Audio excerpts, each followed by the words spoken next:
Hello.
Yes. Good evening everyone.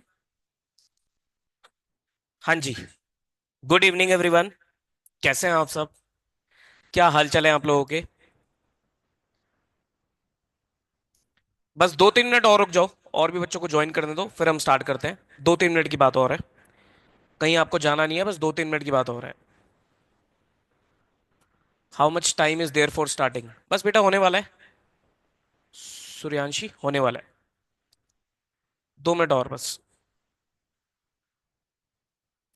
I know सबका time बहुत valuable है, लेकिन क्योंकि फर्स्ट इंटरेक्शन है तो 2-3 मिनट हमें वेट करना चाहिए। फिर हम स्टार्ट करते हैं।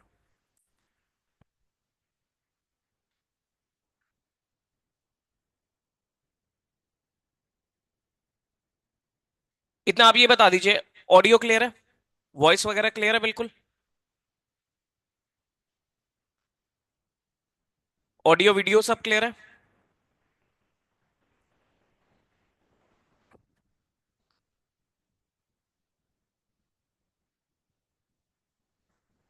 हाँ जी बच्चों, इतने एक बार बता दो, ऑडियो वीडियो क्लियर है सबको? चैट कर दीजिए।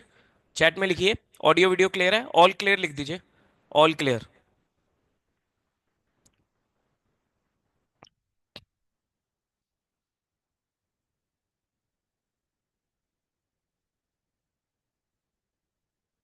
ठीक है। ओके, चलो अब मैं स्टार्ट कर रहा हूँ। ठीक है जी, स्टार्ट करते हैं। Good evening everyone, I welcome you all to a master class and a live Q&A session on how to start your CA journey. आज हम डिस्कस करेंगे कि सर अपनी सीए जर्नी को आप लोगों को किस तरीके से स्टार्ट करना है। एक मास्टर क्लास कंडक्ट करेंगे। मैं आपको सीए के बारे में बहुत डिटेल में जानकारी दूंगा। आपके जो भी क्वेश्चंस हैं सारे क्वेश्चंस को लूंगा। ठीक है, तो वेट कीजिएगा। आपके सारे जितने भी आप सबके क्वेश्चंस हैं वो सब क्वेश्चंस मैं इसी मास्टर क्लास में लूंगा। तो डोंट वरी एट ऑल, अपने क्वेश्चंस को नोट डाउन करके रख लो। सारे क्वेश्चंस मैं आपके अभी आंसर कर दूंगा। ठीक है, पहले मैं अपनी तरफ से थोड़ा सा बता देता हूं। तीन पार्ट्स में सेशन को कंडक्ट करेंगे। पहले पार्ट में मैं अपनी तरफ से आपको सीए कोर्स के बारे में बता देता हूं कि सीए कोर्स क्या है, कैसे इसे स्टार्ट करना चाहिए, कौन कर सकता है, कितना खर्चा आएगा, कितना टाइम लगेगा, जो भी सब चीजें मुझे पता है वो सब चीजें मैं आपके सामने पहले रख देता हूं, क्योंकि आधे से ज्यादा क्वेश्चन तो आपके वहीं क्लियर हो जाएंगे। दूसरा, दूसरे मोड पे मैं आपके क्वेश्चन एंड आंसर्स लूंगा। जो भी आपके क्वेश्चन आंसर्स हैं वो अब मैं सेकंड सेशन में आपके लूंगा। थर्ड जो पार्ट रहेगा, थर्ड पार्ट में मैं अपनी तरफ से आपको कुछ ऑफर्स दूंगा। वो ऑफर्स आप लोगों को सुनने हैं और उस पर अकॉर्डिंगली आपको एक्शन लेना है। ठीक है, तो पहले मैं अपनी तरफ से सीए कोर्स के बारे में आपको बता देता हूं कि सीए कोर्स क्या है। जो भी चीजें मैं आपको पूछूंगा, फिलहाल के लिए अभी आपको चैट बॉक्स में बताना है, लेकिन जब Q&A की बारी आएगी तो Q&A में फिर आप लोगों को अपने कैमरा और अपने आप को अनम्यूट करके फिर पूछना है। ठीक है, अभी मैंने रिस्ट्रिक्शन लगा रखी है, मैं खुद ही आपको अनम्यूट करूंगा। वन ऑन वन सबके जो भी क्वेश्चंस क्वेरीज होंगे वो लेंगे। ठीक है, देखो बच्चे अभी आ रहे हैं, इसलिए मैं कह रहा था कि रुक जाते हैं। कोई नहीं, अब जैसे आते रहेंगे बच्चे हम उसको ज्वाइन करते रहेंगे, बट हम अपना काम तो स्टार्ट करें। ठीक है जी, तो पहले मैं अपनी तरफ से आपको बता देता हूं about CA course. I hope आपको स्क्रीन वगैरह सब विजिबल है। चलिए जी, तो स्टार्ट करते हैं। सबसे पहले मैं अपने बारे में बता देता हूं। सर आप थोड़ा क्यूरियोसिटी होगी आपके जानने में कि सर ये बंदा कौन है, ये सामने जो बंदा बैठा है ये कौन है। अच्छा, आप लोग में से कौन कौन ऐसा है जो मुझे थोड़ा बहुत जानता है, जिसने मुझे कभी पहले यूट्यूब पे या कोई सोशल मीडिया पे लिखा है, देखा है? हाय गौरव जैन। ठीक है, मैं अभी आप सबके नाम पूछूंगा, कोई बात नहीं, लेकिन आप ये बताइए आप में से कौन कौन ऐसा है जो मुझे जानता है, जिसने मुझे कभी सोशल मीडिया वगैरह पे थोड़ा बहुत देखा है। कोई भी ऐसा पर्सन है जो जिसने मुझे थोड़ा बहुत देखा है, मेरी कोई वीडियो देखी हो या कभी कोई क्लास देखी हो मेरी। क्योंकि पहले आपस में एक दूसरे को जानना बहुत जरूरी है। हाँ जी, क्या कोई ऐसा पर्सन जो मुझे थोड़ा बहुत जानता हो, जिसने कभी मेरी कोई वीडियो देखी हो? नहीं, पहली बार देखा है, चलो अच्छी बात है। पहली बार देखा है तो पहली बार देखा है तो बहुत अच्छी बात है। ठीक है, पहली बार देखा तो बहुत अच्छी बात है। चलो, कोई बात।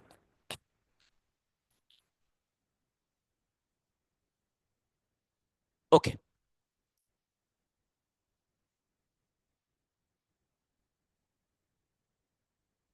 तो let me introduce my self.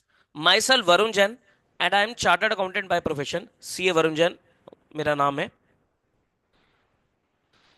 पिछले लगभग 13 ईयर से यू कैन से 13 सालों से, 2012 के आस 2012 के बाद मैंने स्टार्ट किया था। 13th ईयर से, 13 सालों से मैं सीए स्टूडेंट्स को मेंटर कर रहा हूं एंड टीच कर रहा हूं, पढ़ा रहा हूं। लगभग 13 ईयर से मेरा, देखो मेरी आदत ना लिखने की बहुत है, तो मैं लिखता रहूंगा लिखता रहूंगा। सर क्या आफ्टर ग्रेजुएशन के बाद डायरेक्ट सीए इंटरमीडिएट कर सकते हैं? बेटा सारे मैं आंसर दूंगा, सब मैं आंसर दे दूंगा। अभी प्लीज आंसर क्वेश्चंस अभी नहीं चलेंगे। अभी सिर्फ आपको मेरे जो मैं बता रहा हूं वो सुनना है, उसके बाद आपके सारे क्वेश्चंस मैं लूंगा। तो आपको वेट करना पड़ेगा, ठीक है, तभी फायदा होगा। मैं बीच में क्वेश्चन लूंगा नहीं तो फिर क्या होगा ना, आप लोग अपने क्वेश्चन पूछ के तो चले जाओगे, फिर मेरे सेशन का फायदा क्या होगा? तो पहले मुझे अपनी बातें रखने दो, फिर उसके बाद मैं एक एक करके क्वेश्चन लूंगा। इसकी गारंटी दे रहा हूं, चाहे कितने भी घंटे लग जाए आपके सबके क्वेश्चन में डील करूंगा, चाहे कितनी भी देर लग जाए उससे फर्क नहीं पड़ता। ठीक है, तो पिछले 13 सालों से, 13 सालों से मैं सीए स्टूडेंट्स को मेंटर कर रहा हूं, सीए स्टूडेंट्स को पढ़ा रहा हूं। ठीक है, सर सीए लेवल पे मैं क्या क्या पढ़ाता हूं? देखो सीए फाउंडेशन लेवल पे, सीए फाउंडेशन लेवल पे मैं अकाउंट्स पढ़ाता हूं। सीए इंटरमीडिएट लेवल पे मैं दो पेपर लेता हूं, एडवांस अकाउंट्स एंड ऑडिट। और सीए फाइनल लेवल पे भी 2 पेपर लेता हूं, फाइनेंशियल रिपोर्टिंग एंड ऑडिट। ठीक है, तो यू कैन से कि my core areas are accounting and auditing. Accounts और ऑडिट में सीए स्टूडेंट्स को पढ़ाता हूं, और प्लस मैं सीए स्टूडेंट्स को मेंटर करता हूं कि भाई कहां पर कैसे सीए कोर्स को परस्यू करना है। कहीं पर भी बच्चा अगर अटक जाता है या किसी परेशानी में आता है तो उस परेशानी से निकालने का काम मेरा है। अभी तक मैंने बहुत सारे बच्चों को जो फंसे होते हैं ना, उनको बाहर निकाल दिया है। ठीक है, तो ये सब चीजें मैं 13 ईयर से, पिछले 13 साल का मुझे एक्सपीरियंस है, ये सब चीजें मैं कर रहा हूं। ठीक है, नाउ अब सर ये मास्टर क्लास जो कंडक्ट करी जा रही है, इसमें हम लोग क्या डिस्कस करेंगे? इसमें मैं आप लोगों के साथ डिस्कस करूंगा all about CA course. All about CA course, कि सीए कोर्स क्या है, सीए कोर्स क्या है, कब ये स्टार्ट करना चाहिए, किसको करना चाहिए, कितना इसमें खर्चा आएगा, किसको नहीं करना चाहिए, ये सब चीजें मैं आप लोगों को इस सेशन में बताऊंगा। प्लस आपके जो भी क्वेश्चंस होंगे वो सब कुछ डील करूंगा।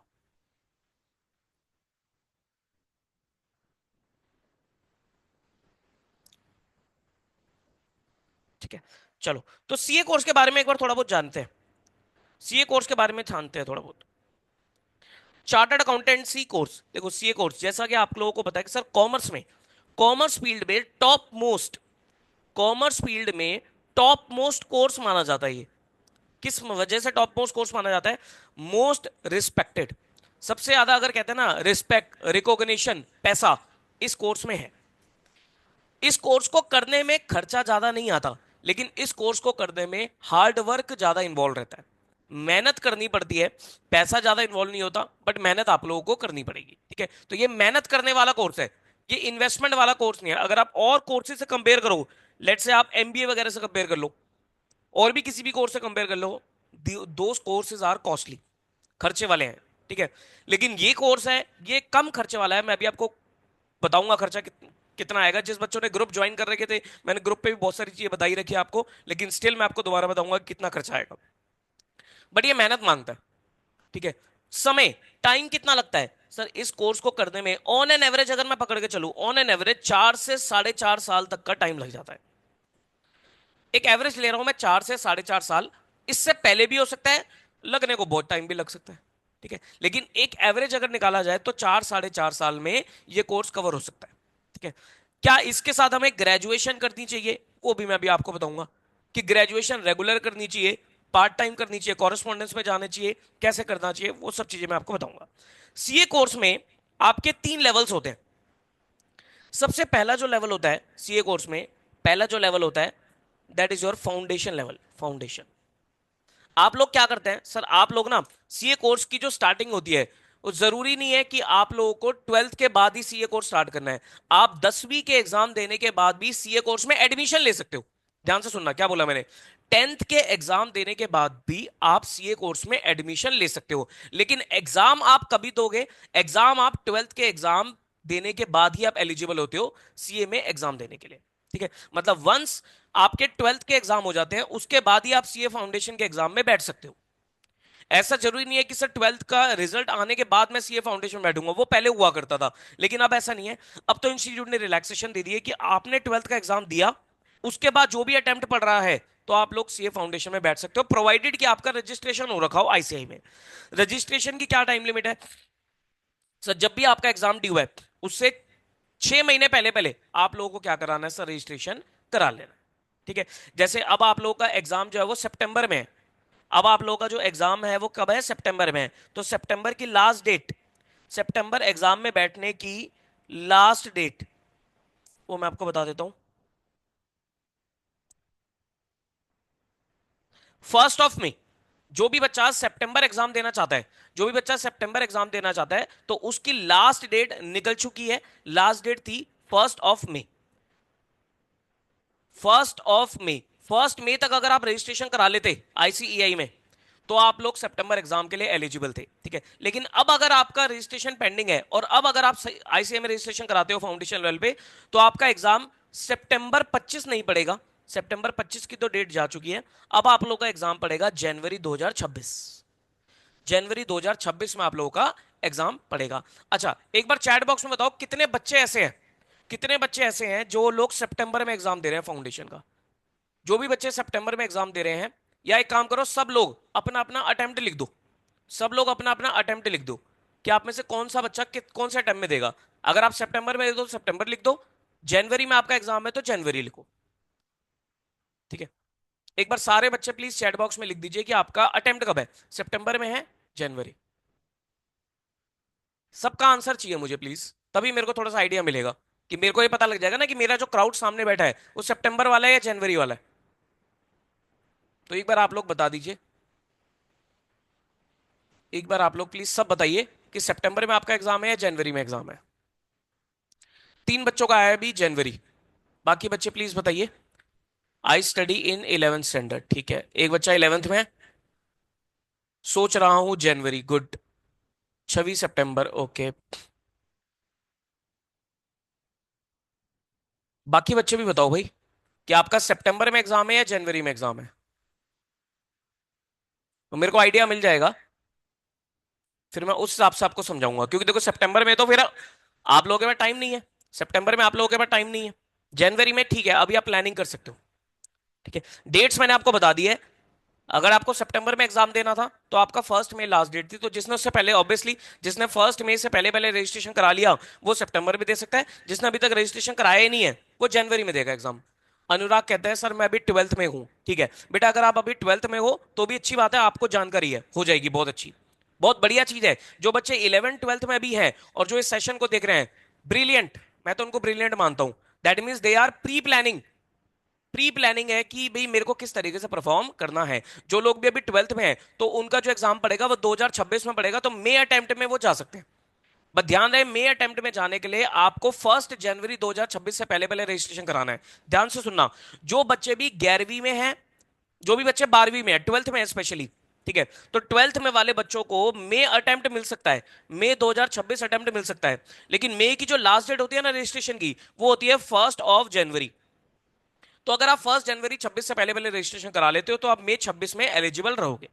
ठीक है, और जो बच्चा 11th क्लास में है, 11th क्लास में बेटा आपको 2027 में एग्जाम लिखना है, 2027 में एग्जाम लिखना है, तो अकॉर्डिंगली आप मई अगर मई 27 का एग्जाम देना चाहते हो तो आपको 1 जनवरी 2027 से पहले पहले रजिस्ट्रेशन कराना होगा। आप अभी भी रजिस्ट्रेशन करा सकते हो, आप अभी भी आईसीएआई में रजिस्ट्रेशन करा सकते हो। आपका एग्जाम 12th के बाद ही होता है। सर क्या डायरेक्ट एंट्री कर सकते हैं? जैन अटेम्प्ट के रजिस्ट्रेशन डेट क्या है? जनवरी 2026 की जो रजिस्ट्रेशन डेट है वो रहेगी 4 महीना पहले, काउंट कर लो, 1 सितंबर। जनवरी 2026 की जो रजिस्ट्रेशन डेट है, जो अगर जनवरी 26 में देना चाहता है एग्जाम, इन लोगों की जो रजिस्ट्रेशन डेट है वो है 1 सितंबर। 1 सितंबर तक आप लोगों को रजिस्ट्रेशन कराना है फॉर जनवरी अटेम्प्ट। ठीक है, चलो अब मैं तो क्यूए में फिर आ गया। ठीक है, फाउंडेशन कोर्स, ठीक है, फाउंडेशन कोर्स हो गया। सबसे पहला लेवल होता है फाउंडेशन कोर्स, तो आपको डेट्स वगैरह पता लग गई कि फाउंडेशन के लिए आपको कब रजिस्ट्रेशन कराना है। नाउ सर फाउंडेशन में कितने सब्जेक्ट्स होते हैं? फाउंडेशन में यू हैव 4 पेपर्स, 4 पेपर्स होते हैं आपके, 4 पेपर्स होते हैं। कौन कौन से 4 पेपर होते हैं? You have accounts, you have law, you have maths and economics, eco. ठीक है, अकाउंट्स, लॉ, मैथ्स और इको, ये 4 पेपर आपके फाउंडेशन में होते हैं। बेटा अभी सब बता दूंगा। सीए डायरेक्ट सीए इंटरमीडिएट दे सकते हैं after graduation, yes, direct entry का ऑप्शन होता है, वो भी सब आ जाएगा। सुनो एक बार सारी बातें ध्यान से, ठीक है, सब आ जाएगा। अकाउंट्स, लॉ, मैथ्स, इको, ठीक है। ये जो अकाउंट्स और लॉ के पेपर होते हैं ये आपके होते हैं subjective, these all are subjective exam. Subjective मतलब आपको प्रॉपर लिखना है, आपको प्रॉपर क्या करके आना है, लिख कर आना है पेपर, तो अकाउंट्स और लॉ का। और जो मैथ्स और इको का पेपर होता है ये होता है आपका objective, this is your objective exam. ये जो सब्जेक्टिव पेपर होता है ये आपका 100 मार्क्स का पेपर होता है, हर एक पेपर 100 मार्क्स का है, 3 घंटे का एग्जाम होगा। लेकिन ये जो ऑब्जेक्टिव पेपर होता है ये भी आपका 100 मार्क्स का ही होता है, लेकिन ये 2 घंटे का एग्जाम होगा। ठीक है, 100 क्वेश्चंस आते हैं, 100 क्वेश्चंस आते हैं अप्रोक्सीमेटली, और 2 घंटे का ये एग्जाम होगा। ठीक है, मैथ्स और इको का। ठीक है, बट इसमें नेगेटिव मार्किंग भी होती है, ऑब्जेक्टिव वाले में नेगेटिव मार्किंग भी होती है। सुनना ध्यान से, ऑब्जेक्टिव वाले एग्जाम में क्या होती है सर, नेगेटिव मार्किंग भी होती है। नेगेटिव मार्किंग कितनी है? हर एक गलत आंसर के लिए, हर एक गलत आंसर पे आपका 0.25 एडिशनल डिडक्ट होता है। हर एक गलत आंसर पे आपका 0.25 जो होता है वो एडिशनल डिडक्ट होता है। मतलब एक कैलकुलेशन अगर हम बिठाते हैं, मान लो अगर किसी के 4 क्वेश्चन गलत है, अगर किसी के 4 क्वेश्चन रॉन्ग है, तो बताओ कि जरा कितने मार्क्स कटेंगे उसके। किसी बच्चे के अगर 4 क्वेश्चन गलत है तो उसके टोटल कितने मार्क्स कट जाएंगे? टोटल पूछा है मैंने। ये सब जो वन वन लिख रहे हैं ये एडिशनल बता रहे हैं। मैंने बोला टोटल कितने नंबर कटेंगे। ये जो आपने वन वन वन लिखा है ना, ये एडिशनल बता रहे हो आप कि एक्स्ट्रा इतने नंबर कटेंगे। मैंने बोला है कि 4 क्वेश्चन गलत है तो टोटल कितने मार्क्स कटेंगे? गुड, 5 नंबर कटेंगे भाई। अगर 4 क्वेश्चन गलत है तो 5 मार्क्स डिडक्ट होंगे। समझ गए ना? 5 मार्क्स कैसे? सर 4 क्वेश्चन गलत हुए तो 4 नंबर तो वही कट गए, और हर एक क्वेश्चन पे 0.25 मार्क्स एक्स्ट्रा कट हो रहा है, तो यानी कि 4 क्वेश्चन पे 1 नंबर कट रहा है, तो यानी कि 4 क्वेश्चन गलत होने पे कितने मार्क्स कट रहे हैं? 5 नंबर कटते हैं। 5 नंबर कटते हैं। ठीक है जी, बात समझ में आती है? तो ये नेगेटिव मार्किंग होती है आपकी किसमें? दो पेपर में, मैथ्स में और इको में। मैथ्स और इको में आपकी क्या रहती है? नेगेटिव मार्किंग रहती है, तो वो पेपर आपका ऑब्जेक्टिव होता है। अब वहां पर क्या होता है ना सर, वहां पर आपको स्ट्रेटेजी चाहिए होती है। ये मैथ्स और इको में, स्पेशली इन मैथ्स, आपको शॉर्टकट ट्रिक्स आनी चाहिए। क्या आनी चाहिए आपको? शॉर्टकट ट्रिक्स आनी चाहिए कि किस तरीके से मैं 2 घंटे में मैक्सिमम क्वेश्चन कर दूं। देखो कोई भी ये नहीं बोलेगा आपको कि 100 के 100 क्वेश्चन करके आओ, क्योंकि अगर आप रिस्क लोगे इन पेपरों में, मैथ्स और इको में, और वो गलत हो गया तो गड़बड़ हो जाएगी आपकी। ठीक है, तो जो क्वेश्चंस आपको, जितने क्वेश्चन मैक्सिमम आपको अच्छे से आते हैं वो अटेम्प्ट करो। जिनमें आपको नहीं आता उसको छोड़ना ही बेटर रहेगा। उसको क्या रहेगा? छोड़ना ही बेटर रहेगा। हाँ, इस पॉइंट पे आता हूं कि सर क्या मैथ्स की बहुत ज्यादा जरूरत है? अगर मेरे पास विदाउट मैथ्स है, अगर मैंने क्लास 12th में मैथ्स पढ़ा ही नहीं है, तो क्या मैं सीए फाउंडेशन का एग्जाम नहीं दे सकता? और क्या सीए कोर्स में आगे मैथ्स का यूज है या नहीं है? देखो सीए कोर्स में मैथ्स का जो यूज है ना, वो सिर्फ फाउंडेशन लेवल पे। आगे इंटर लेवल पे, फाइनल लेवल पे सीए कोर्स में मैथ्स का कोई भी यूज नहीं है। मजे की बात क्या है? कोई भी यूज नहीं है। तो आप लोगों के अगर पास 12th में मैथ्स नहीं थी, घबराने की जरूरत नहीं है। आप बेझिझक होके, बिंदास होके सीए कर सकते हो, क्योंकि मैथ्स के सिलेबस में 80% जो कोर्स है वो अप टू 10th है। जो आपने 10th तक की मैथ्स करी है ना, जो आपने 10th तक की मैथ्स करी है, 80% सिलेबस तो 10th तक की मैथ्स वाला होता है। 20% जरूर आपका 11th 12th का होता है, लेकिन 80% 10th तक का होता है। तो अगर आप उस 80% पे फोकस करो, 10वीं की मैथ्स तक अगर आपको कोई दिक्कत नहीं है, तो आप आराम से फाउंडेशन लेवल का मैथ्स कर सकते हो। बात समझ में आती है? 10th की मैथ आती नहीं है भाई, थोड़ा बहुत तो आता होगा, बाकी अगर नहीं आती है तो जब आप क्लासेस लोगे तो आपकी कवर हो जाएगी। तो आपकी कवर हो जाएगी। बहुत बेसिक वाली मैथ्स होती है, ठीक है, वो आपको थोड़ा बहुत तो देखो पढ़ना पड़ेगा। अगर आपका बिल्कुल ही मैथ्स में हाथ तंग है तो भैया थोड़ा सा उस पर आपको कमांड तो रखनी पड़ेगी, ठीक है। लेकिन 11th 12th की मैथ्स, क्योंकि बहुत सारे बच्चे, बहुत सारे क्या, काफी हद तक बच्चे कॉमर्स विदाउट मैथ्स वाले होते हैं, और वो बड़ी आराम से सीए करते हैं, तो कोई दिक्कत वाली बात नहीं है। Sir account my favourite subject, हाँ इस पे आ रहा हूं मैं। देखो अकाउंट्स, अकाउंट्स का सीए कोर्स में बहुत बड़ा रोल है। ये जो अकाउंट्स का पेपर है ना, इसका सीए कोर्स में बहुत बड़ा रोल है।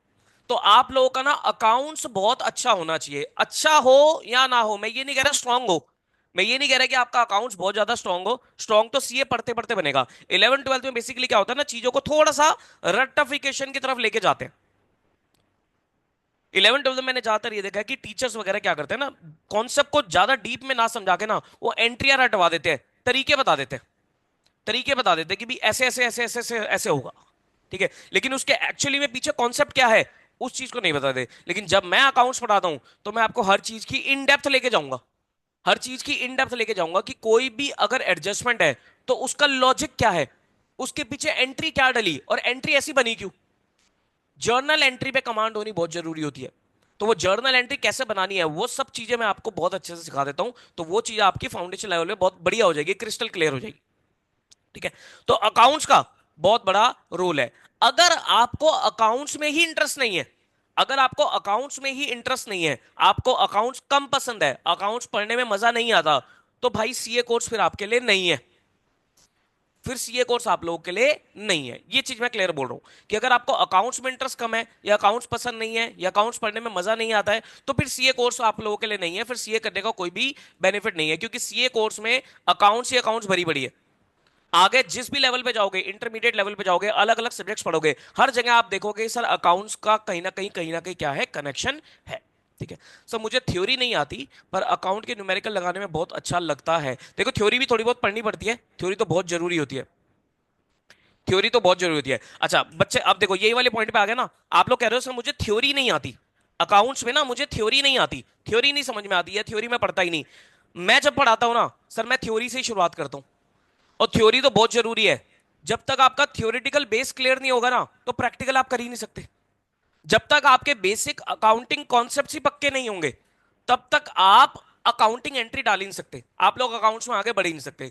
तो आपके अकाउंटिंग कॉन्सेप्ट्स, जो बेसिक फंडामेंटल अकाउंटिंग कॉन्सेप्ट्स है, वो पक्के होने बहुत जरूरी है। तो theoretical base is very important, बहुत जरूरी है। ठीक है, वो कोई बात नहीं, वो सब आप चीजें आपकी ना सीए जर्नी में कवर हो जाएगी। सीए जब आप करोगे तो आपकी वो सारी चीजें क्लियर हो जाएंगी, बहुत मजा आएगा आपको इस जर्नी में। ठीक है, ये हो गया फाउंडेशन। ठीक है, अब तो कुल मिला के हमने देखा कि भाई 4 पेपर है, 400 नंबर है, 400 नंबर है, 4 पेपर है। ठीक है, आपके पासिंग क्राइटेरिया सुन लो। पासिंग क्राइटेरिया, पासिंग क्राइटेरिया ये तीनों लेवल पे सेम रहेगा। Passing criteria foundation inter final तीनों लेवल पे सेम रहेगा। किसी को पता है पासिंग क्राइटेरिया? मजा आ रहा है मुझे आप लोगों के साथ चैट करने में। किसी को पता है कि सीए लेवल पे पासिंग क्राइटेरिया क्या होता है? बताओ, किसी को अगर पता है सीए लेवल पे पासिंग क्राइटेरिया क्या है तो बता दो।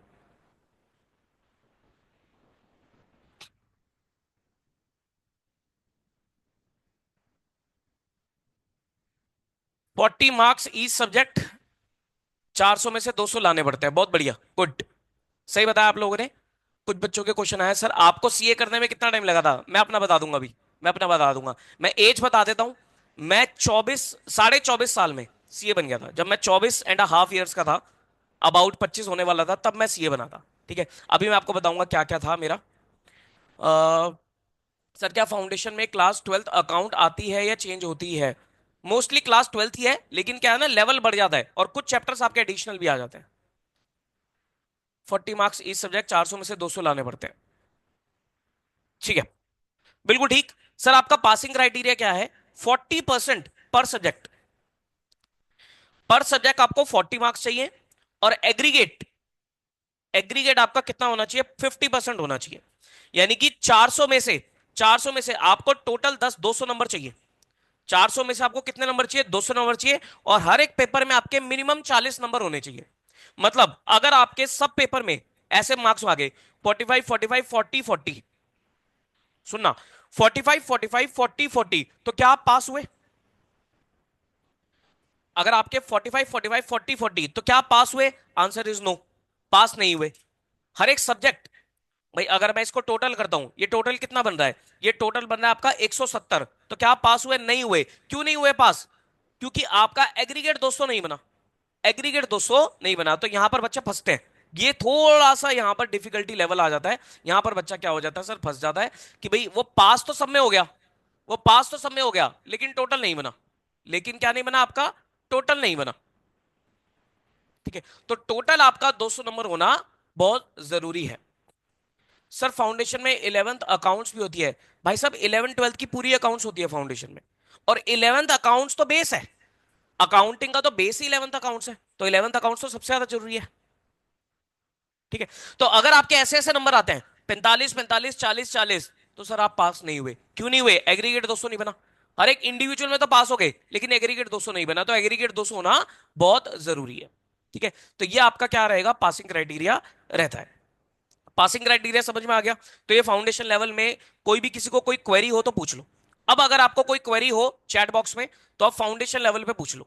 फाउंडेशन लेवल में इतना ही मेरे को बताना था, फिर मैं इंटर लेवल पे आता हूँ। सर सीए फाउंडेशन में वन क्वेश्चन कितने मार्क्स का आता है? देखो हर सब्जेक्ट में अलग अलग रहता है। जैसे मैं अगर अकाउंट्स की बात करूं, तो सर अकाउंट्स में आपके 10 नंबर के भी क्वेश्चन आते हैं, 15 नंबर के भी क्वेश्चन आते हैं, अपना 5 मार्क्स के भी क्वेश्चन आते हैं, 7 नंबर के भी क्वेश्चन आते हैं। वो तो जब आप सब्जेक्ट पढ़ने लगोगे तो आपको पता लगेगा टोटल क्वेश्चन कितने होता है सब, जब आप सब्जेक्ट पढ़ोगे ना। अब आप सब्जेक्ट स्पेसिफिक क्वेरी पूछ रहे हो, सब्जेक्ट स्पेसिफिक क्वेरी पूछ रहे हो, वो तो जब आप सब्जेक्ट पढ़ने लगोगे तो आपको पता लग जाएगा क्या है। और जब आप क्लासेस वगैरह स्टार्ट करोगे ना, तो आपको पूरा पता लग जाएगा कि क्या सिलेबस है। मैं यहां पर ये नहीं बता रहा बेटा कि अकाउंट्स में क्या सिलेबस है, ये सारी चीजें क्या है। बुक्स कहां से मिलेंगी? फाउंडेशन में जब आप रजिस्ट्रेशन कराओगे आईसीए लेवल पे, तो आपको वहीं से बुक्स आ जाती हैं। सीयूईटी के बाद सीए कर सकते हैं, बिल्कुल सीयूईटी के बाद सीए कर सकते हो आप। सीयूईटी के बाद भी सीए कर सकते हो, सीयूईटी के साथ साथ भी सीए कर सकते हो। बस आपको ये डेट्स ध्यान रखनी पड़ती हैं। ये वाली जो मैंने आपको डेट्स बताई थी रजिस्ट्रेशन की, ये डेट्स ध्यान रखनी है। जैसे अभी आपका सीयूईटी एग्जाम है, तो सीयूईटी के चक्कर में हो सकता है बच्चों ने रजिस्ट्रेशन ना कराया हो, तो अब आप लोग जनवरी 26 के लिए एलिजिबल हो। तो 1 सितंबर तक अगर आप रजिस्ट्रेशन कराते हो तो आप जनवरी 26 में एलिजिबल हो। एक क्वेश्चन आपका जरूर आ सकता है, सर कॉलेज मैंने सीयूईटी दे दिया, मेरा सीयूईटी में अच्छे नंबर आ गए, अब मुझे कॉलेज में एडमिशन मिल रहा है लेकिन मुझे सीए भी करनी है, तो क्या मैं सीए के साथ साथ रेगुलर कॉलेज करूं या ना करूं? ये क्वेश्चन बहुत सारे बच्चों के माइंड में आ सकता है कि सीए के साथ साथ रेगुलर कॉलेज करना चाहिए या नहीं करना चाहिए। देखो मैं अगर अपना बताऊं, मैंने किया था, मैंने तो रेगुलर कॉलेज किया था, लेकिन लेकिन मैंने हमेशा ये देखा है कि कुछ बच्चे रेगुलर कॉलेज सीए के साथ साथ थोड़ा सा उनको डिफिकल्टी आती है। सीए के साथ साथ उन्हें रेगुलर कॉलेज में थोड़ा सा क्या रहती है सर, डिफिकल्टी आती है। क्योंकि क्या होता है ना, बर्डन आ जाता है, उधर कॉलेज का भी बर्डन आ रहा है, उधर फिर सीए की पढ़ाई भी करनी है, तो थोड़ा सा डिफिकल्टी आती है। कई बार बच्चे सीए की पढ़ाई साथ साथ मैनेज नहीं कर पाते हैं, लेकिन करने वाले कर भी लेते हैं। करने वाले क्या कर लेते हैं सर, कर भी लेते हैं मैनेज। तो वो आपका सब्जेक्टिव डिसीजन है, वो आपका क्या है सर, सब्जेक्टिव डिसीजन है। मेरे कॉलेज का नाम था बेटा दिल्ली यूनिवर्सिटी में केशव महाविद्यालय मेरा कॉलेज था। आई एम फ्रॉम दिल्ली, तो दिल्ली यूनिवर्सिटी में केशव महाविद्यालय मेरा कॉलेज था। ठीक है, तो अगर आप लोग सीयूईटी एग्जाम आपका क्लियर होता है, आपको कॉलेज एडमिशन मिलता है, तो आप बे बिंदास होकर कॉलेज में जाइए और कॉलेज की भी लाइफ को आपको पढ़ो। वहां पर भी बहुत अच्छा आपको एक्सपोजर मिलेगा, तो वो लाइफ भी आप एंजॉय करो, और साथ साथ आपको सी की पढ़ाई भी करनी है। मैं बताता हूं मेरे साथ क्या हुआ था। अब आप पूछ रहे थे ना कि सर आपको कितना टाइम लगा, मैं अपना बता देता हूँ। मैंने क्लास 12th के बाद, 12वीं के बाद, फिर मेरे टाइम में ना सीपीटी होता था। मेरे टाइम में क्या होता था, सीए सीपीटी होता था। तो 12th के बाद मैंने सीपीटी का एग्जाम दे दिया। ठीक है, सीपीटी एग्जाम दिया, और सीपीटी एग्जाम देने के बाद और अपना कॉलेज में एडमिशन ले लिया था मैंने, और सीपीटी एग्जाम दे दिया था।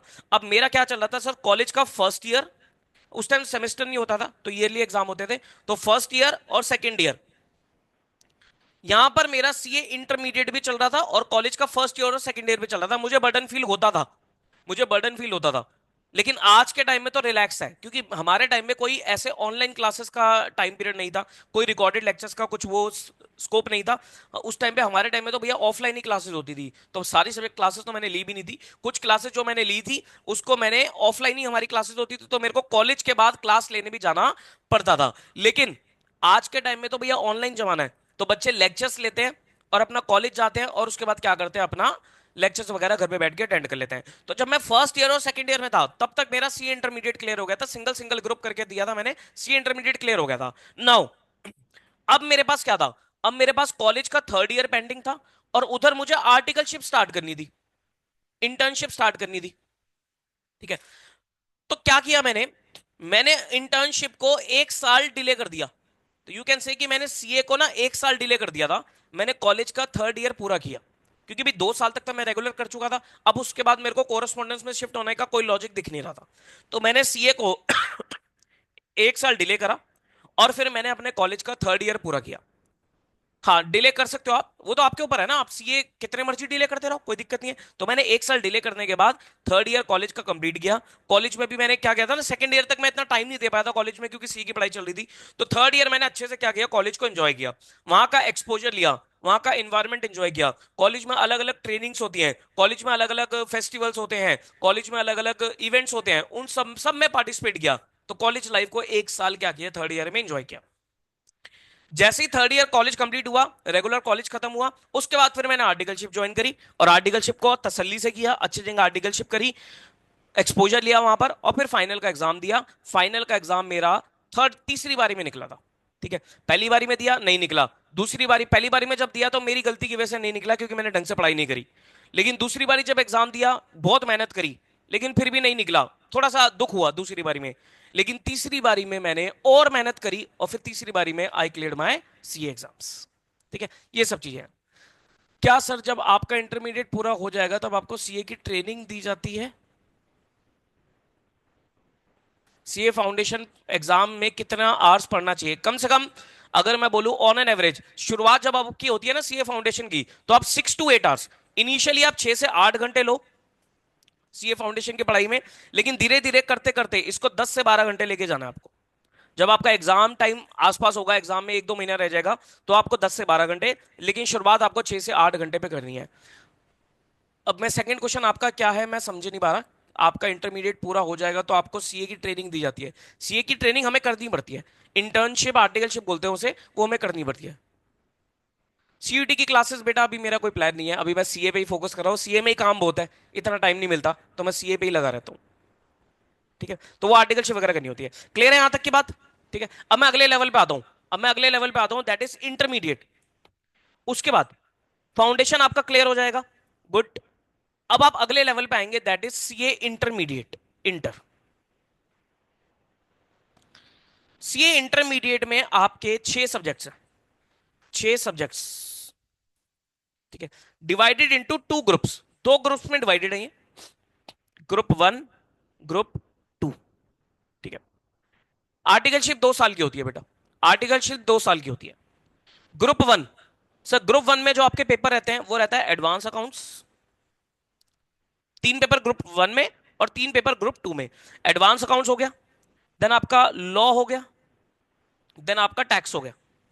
ये 3 पेपर आपके ग्रुप 1 में होते हैं।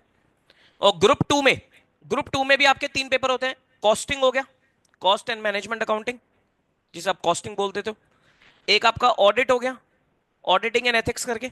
और एक हो गया financial management and strategic management, FMSM, FMSM. ध्यान रहे, CA intermediate onwards, CA inter as well as CA final, हर पेपर में 30% एमसीक्यूज रहता है और 70% सब्जेक्टिव होता है। कोई नेगेटिव मार्किंग नहीं होती है, नो नेगेटिव मार्किंग, कोई नेगेटिव मार्किंग नहीं है। बट जो पेपर पैटर्न रहता है वो इस तरीके से रहता है, 30% तो एमसीक्यूज होता है और 70% क्या रहता है आपका, सब्जेक्टिव रहता है। ठीक है, जैसे अकाउंट्स है, एडवांस अकाउंट्स है, तो एडवांस अकाउंट्स में 30% एमसीक्यूज रहेगा और 70% सब्जेक्टिव रहेगा। लेकिन एमसीक्यू ऐसे बच्चों वाले एमसीक्यू नहीं होते, ये जो एमसीक्यू होते हैं ना, ये सारे के सारे केस सिनेरियो बेस्ड होते हैं। केस सिनेरियो बेस्ड मतलब 8-8 नंबर की केस स्टडी होंगी, 8 मार्क्स की एक केस स्टडी होगी, उसमें आपके 2-2 नंबर के 4 एमसीक्यू। 6 नंबर की एक केस स्टडी है, उसमें 2-2 नंबर के 3 एमसीक्यू। सिंगल सिंगल भी 2-2 नंबर का एमसीक्यू आ सकता है, लेकिन वो सारा का सारा जो एमसीक्यू रहेगा वो क्या रहेगा, केस स्टडी बेस्ड रहेगा। कोई डायरेक्ट एमसीक्यू नहीं होते, केस स्टडी बेस्ड एमसीक्यूज आपके रहते हैं। और बाकी 70 मार्क्स का सब्जेक्टिव रहता है, case based, yes case based. ये इंटरमीडिएट हो गया आपका।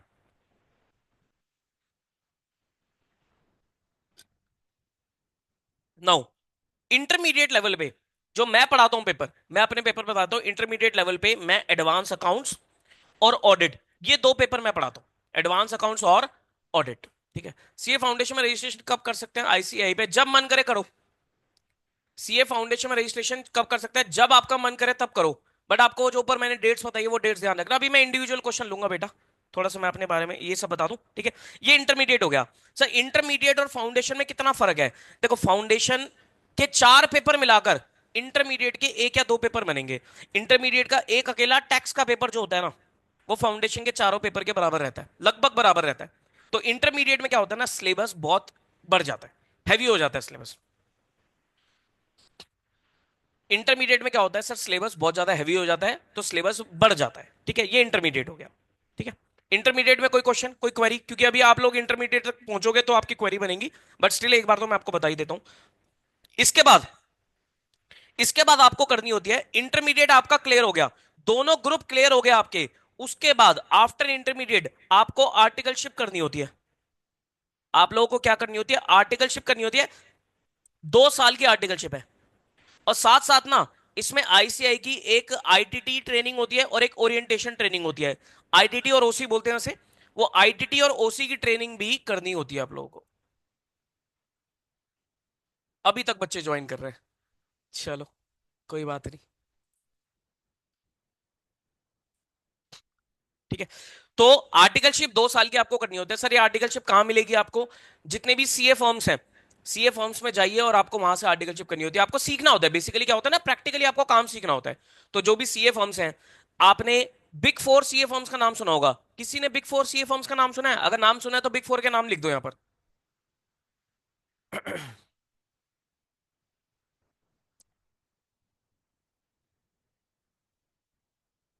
बिग 4 सीए फॉर्म्स के अगर आपने नाम सुने हैं तो आप लोग नाम लिखो, देखते हैं थोड़ा बहुत आपको प्रैक्टिकली कुछ नॉलेज है या नहीं।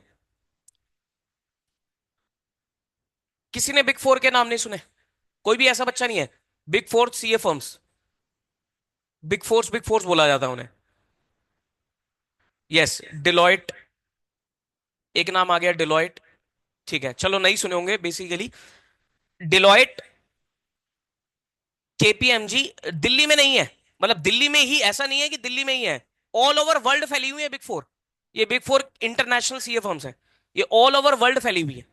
ठीक है, डिलॉयट, केपीएमजी, पीडब्ल्यूसी और ईवाई।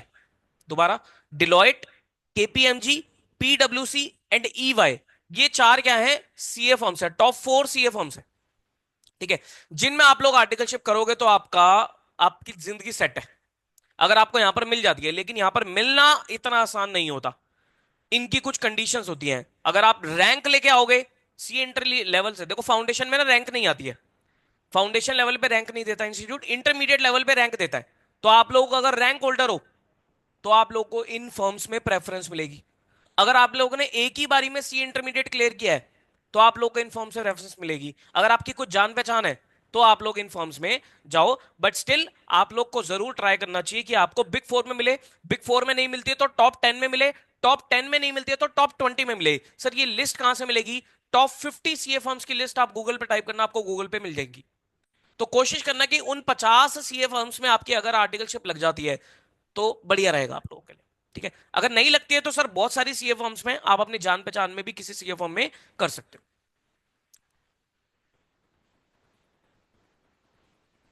ठीक है, बात समझ में आती है? तो आप लोगों को अच्छी से अच्छी आर्टिकलशिप करनी है, ये ध्यान रखना।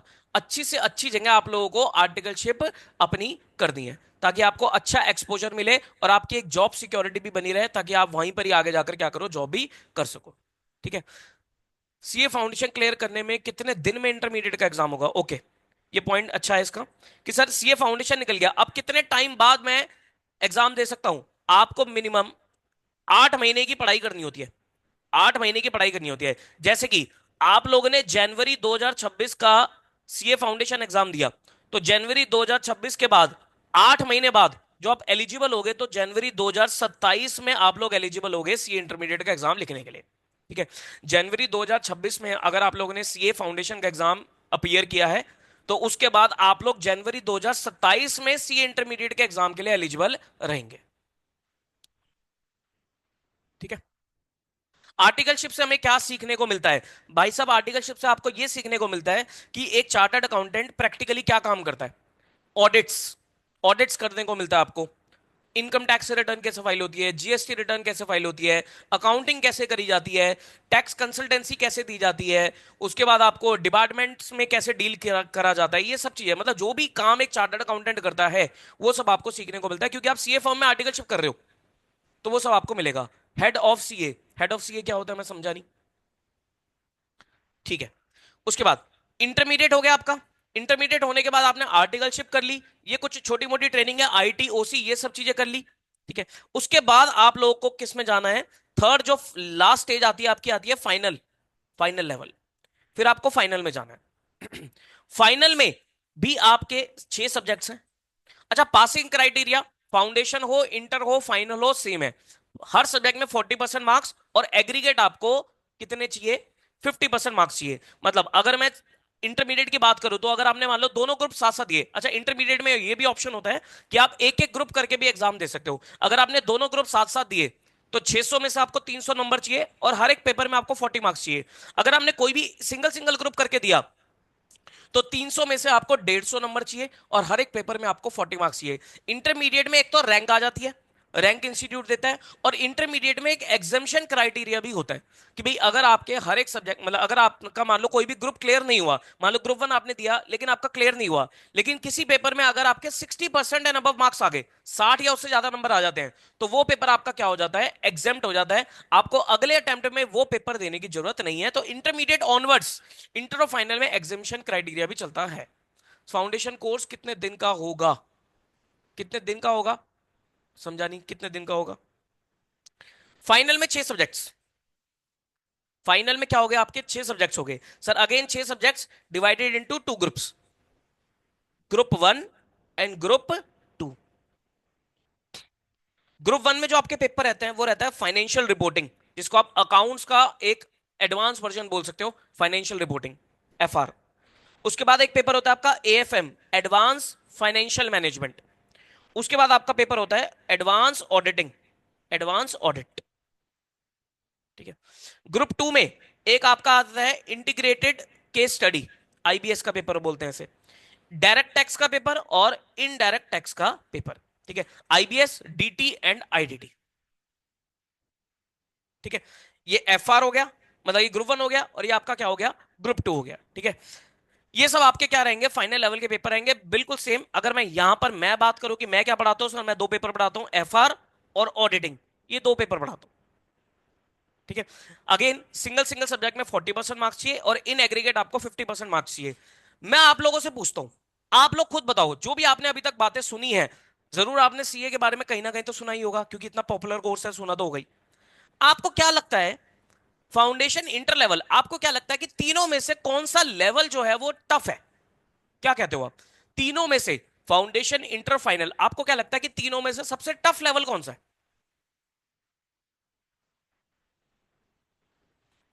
सब आंसर दो। फाइनल। एक बच्चा कह रहा है इंटर, फिर फाइनल, फिर फाइनल। बताइए क्या लगता है आपको सबसे टफ लेवल कौन सा है? तीनों लेवल में, फाउंडेशन, इंटर, फाइनल में टफ लेवल कौन सा है? फाइनल, इंटर, इंटर और फाइनल दोनों। अरे भाई प्रियांशु बेटा, तुम तो पहले ही डरे हुए हो। फाइनल। देखो सुनो मेरी बात, टफ लेवल फाइनल नहीं है, माइंड से मिसकंसेप्शन निकाल दो। बोलती दुनिया यही है, बोलते सब यही है कि फाइनल टफ होता है, लेकिन एग्जैक्टली एक्चुअली में फाइनल टफ नहीं होता। जो टफ होता है ना, वो इंटरमीडिएट होता है। रीजन बीइंग, क्योंकि आप ना, फाउंडेशन एक एलिमेंट्री लेवल होता है, आप फाउंडेशन से सीधा इंटरमीडिएट एक भारी भरकम लेवल पे पहुंच जाते हो। तो फाउंडेशन से जब आप सीधा का सीधा इंटर लेवल पे पहुंचते हो ना, वो थोड़ा टफ लग जाता है, वो भारी हो जाता है। इस वजह, क्योंकि कोर्स कंटेंट बढ़ जाता है, लेवल बढ़ जाता है, सब चीजें एकदम से क्या होती है, नई नई सी दिखने लग जाती है, तो इंटर लेवल बच्चों को क्या लगता है, टफ लगता है। लेकिन जब इंटर से फाइनल पे जाते हैं ना, वो टफ नहीं रहता। क्यों नहीं रहता? क्योंकि आपने इंटर लेवल पे स्वाद चख लिया उस चीज का, कि भाई कैसे प्रेशर को डील करना है, हैवी कोर्स को कैसे डील करना है। और जो इंटरमीडिएट में आप पढ़ के जा रहे हो, उसको एडवांस लेवल पे ही आपको फाइनल में पढ़ना है, तो फाइनल टफ नहीं होता। जो भी बच्चा इंटरमीडिएट निकाल लेता है ना, चाहे एक बारी में निकाले, दो टाइम में निकाले, कोई फर्क नहीं पड़ता, वो फाइनल निकालेगा ही निकालेगा। मैं देखो बिल्कुल नेगेटिव बातें नहीं कर रहा, ना मैं आपको डरा रहा ना धमका रहा, कुछ भी नहीं कर रहा, लेकिन मैं सच्चाई बता रहा हूं आपको। क्विट कर देते हैं बच्चे, क्विट करते हैं, लेकिन आपको क्विट नहीं करना बिल्कुल भी, जिंदगी में कभी क्विट नहीं करना आपको।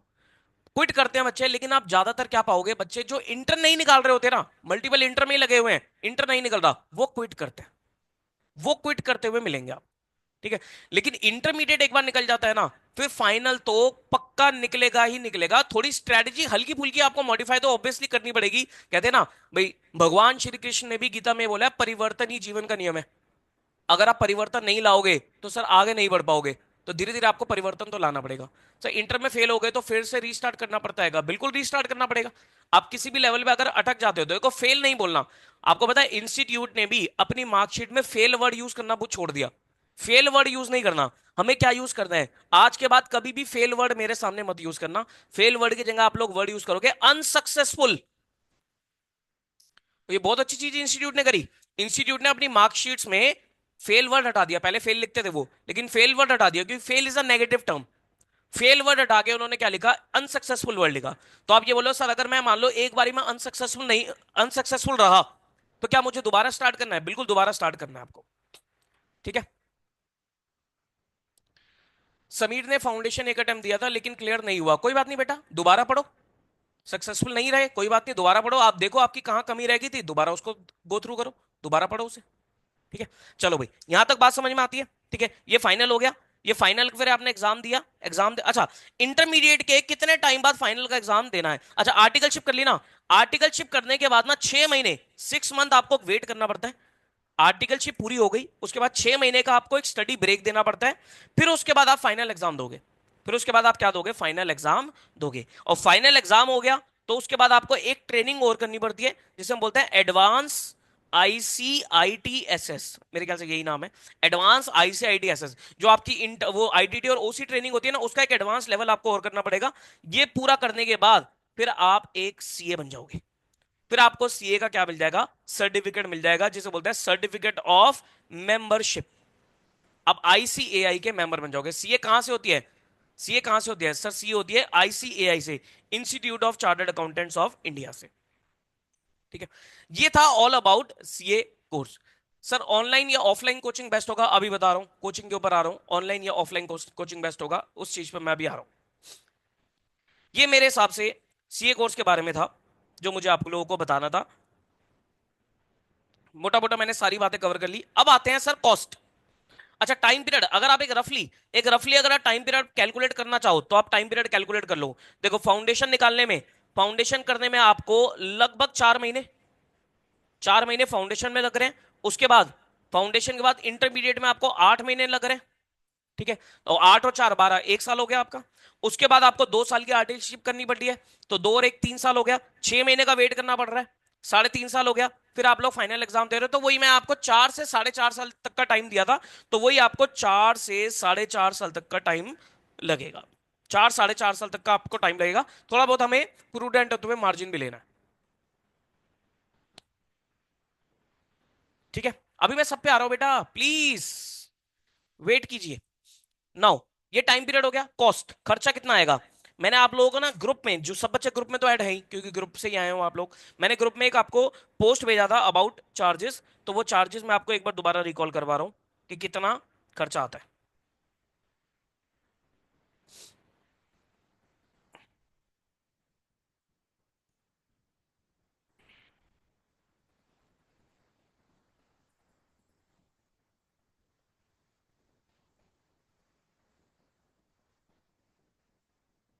ये देखो जी, सीए कोर्स करने में जो खर्चा आएगा आपका, वो लगभग ये है। देखो, सीए फाउंडेशन लेवल पे, सीए फाउंडेशन लेवल पे जो आपकी रजिस्ट्रेशन फीस रहती है, कॉस्ट, सीए फाउंडेशन लेवल पे जो आपकी रजिस्ट्रेशन फीस रहती है, फाउंडेशन पे आपकी रजिस्ट्रेशन फीस रहती है 9,000 रुपए, और एग्जामिनेशन फीस होती है 1,500 रुपए। तो कुल मिला के आपका 10,500 का ये खर्चा आया फाउंडेशन लेवल पे। ये आईसीआई का खर्चा बता रहा हूं मैं आपको। फिर आपका इंटर, इंटर लेवल पे जो आपकी रजिस्ट्रेशन फीस होती है वो होती है 18,000 रुपए, प्लस आपको 2,700 रुपए की आपको एग्जाम फीस भरनी होती है। अगर आप बोथ ग्रुप्स की बताइए, मैंने आपको बोथ ग्रुप्स अगर इकट्ठे दे रहे हो तो 2,700 रुपए की आपको एग्जाम फीस भरनी होती है। तो कुल मिला के जो खर्चा आया वो आपका आया 20,700 रुपए। ठीक है, उसके बाद फाइनल लेवल पे, फाइनल लेवल पे जो आपकी रजिस्ट्रेशन फीस होती है आईसीआई में वो होती है 22,000 रुपए। उसके बाद आपको एग्जाम फीस भरनी होती है 3,300 की। तो आपका जो कुल मिला के खर्चा आया वो आया 25,300 रुपए। अच्छा, ये जो एग्जाम फीस है, मतलब अगर आपका एग्जाम नहीं क्लियर होता, एक ही बारी में क्लियर नहीं होता, तो आपको हर बार सिर्फ ये एग्जाम फीस ही भरनी है। ऐसा नहीं है कि आपको बार बार रजिस्ट्रेशन कराना पड़ेगा, ये कंफ्यूजन बच्चों के माइंड में आ जाता है। एक बार आपने रजिस्ट्रेशन करा लिया तो वो रजिस्ट्रेशन आपका 6 अटेम्प्ट तक के लिए वैलिड रहेगा। वो आपका 6 अटेम्प्ट तक के लिए वैलिड रहेगा। ये मैं आपको एक बार दोबारा क्लियर कर देता हूं, रजिस्ट्रेशन कितने अटेम्प्ट तक के लिए वैलिड है। सीए फाउंडेशन का तो आपका 3 साल, मतलब 6 अटेम्प्ट तक के लिए, 3 साल तक के लिए वैलिड है। एक साल में 3 अटेम्प्ट होते हैं।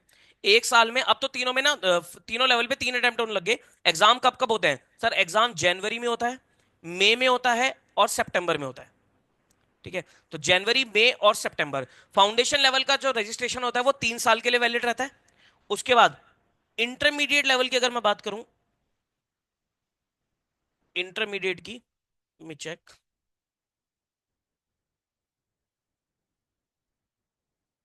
इंटरमीडिएट का 5 साल के लिए रजिस्ट्रेशन वैलिड रहता है। ठीक है, फाउंडेशन का 3 साल के लिए वैलिड रहता है, इंटरमीडिएट का 5 साल तक के लिए वैलिड रहता है रजिस्ट्रेशन। सर अगर मान लो 3 साल पूरे हो गए या 5 साल पूरे हो गए, तो आपको री रजिस्टर कराना पड़ता है। क्या कराना पड़ता है, री रजिस्टर कराना पड़ता है। पूरी फीस नहीं लगती है, थोड़ा कम पैसा लगता है, लेकिन आपको री रजिस्ट्रेशन कराना पड़ता है। लेकिन ये बहुत टाइम पीरियड है भाई। 5 साल का मतलब कितने अटेम्प्ट हो गए, एक साल में 3 अटेम्प्ट हो गए, तो 15 अटेम्प्ट हो गए, बहुत होते हैं। और फाइनल की अगर बात करें, फाइनल का 10 साल है भाई, लो जी, फाइनल का 10 साल है। तो ये टाइम पीरियड ध्यान रखना, ये इंपॉर्टेंट है कि फाउंडेशन लेवल का जो रजिस्ट्रेशन होता है वो 3 साल तक के लिए वैलिड है, इंटर लेवल का रजिस्ट्रेशन 5 साल तक के लिए वैलिड है, और फाइनल लेवल का रजिस्ट्रेशन 10 साल तक के लिए वैलिड है। तो अगर आपका एग्जाम क्लियर नहीं होता एक अटेम्प्ट में, तो आपको अगले अटेम्प्ट में सिर्फ एग्जामिनेशन फीस भरनी होती है, आपको बार बार रजिस्ट्रेशन नहीं कराना पड़ेगा। एक तो ये खर्चा आता है आईसीआई में। ठीक है जी। तो ये खर्चा आ गया आईसीआई में। इन सबको, अच्छा, इसके साथ साथ अदर ट्रेनिंग कॉस्ट, और भी कुछ ट्रेनिंग करनी होती है आईसीआई की अदर, जिसमें मैंने आपको बताया था वो आईटीडी, ओसी प्रोग्राम, एडवांस आईटीडी, तो इन सब में भी लगभग आपका 8 से 10 हजार का खर्चा आ जाएगा। 8 से 10 हजार का खर्चा आएगा। तो अगर मैं इन सबको जोड़ दूं, अगर मैं इन सबको जोड़ दूं, 65,000, 65 से 70 हजार तक का अप्रॉक्स खर्चा आएगा आपका आईसीएआई का। ये आईसीएआई में कॉस्ट बता रहा हूं। और एक ही बारी में नहीं देना होता, आपको लेवल वाइज खर्चा देना पड़ता है। ठीक है, तो 65 से 70,000 आ गया, प्लस फिर इसमें आप कोचिंग फीस ऐड कर दो। सर कोचिंग एक सब्जेक्टिव चीज है। मैं एक एवरेज अगर फीस लगाऊं कोचिंग की, तो लगभग 1,20,000, 1,20,000, तीनों लेवल की बता रहा हूं मैं आपको। एक एवरेज लगाई है मैंने आपको, इससे ऊपर भी हो सकती है, कम भी हो सकती है, लेकिन मैंने एक ऑन एन एवरेज बता रहा हूं मैं आपको, 1,20,000। तो कुल मिला के 1,85,000 से लेकर 1,90,000, मतलब एक राउंड फिगर, एक रफ फिगर में अगर आप लो, तो सीए करने में आपका 2 लाख का खर्चा आएगा। एक रफली फिगर अगर मैं बोलूं तो सीए करने में आपका कितना खर्चा आएगा, 2 लाख रुपए का खर्चा आएगा। आईसीआई फीस, कोचिंग फीस सब मिला लो। इसमें जब आप 2 साल की आर्टिकलशिप करते हो, तो वहां पर आपको स्टाइपेंड मिल जाता है। अगर आप बिग फोर लेवल पे जाओगे तो 10-10, 15-15, 20-20 हजार रुपए भी स्टाइपेंड मिलता है आपको।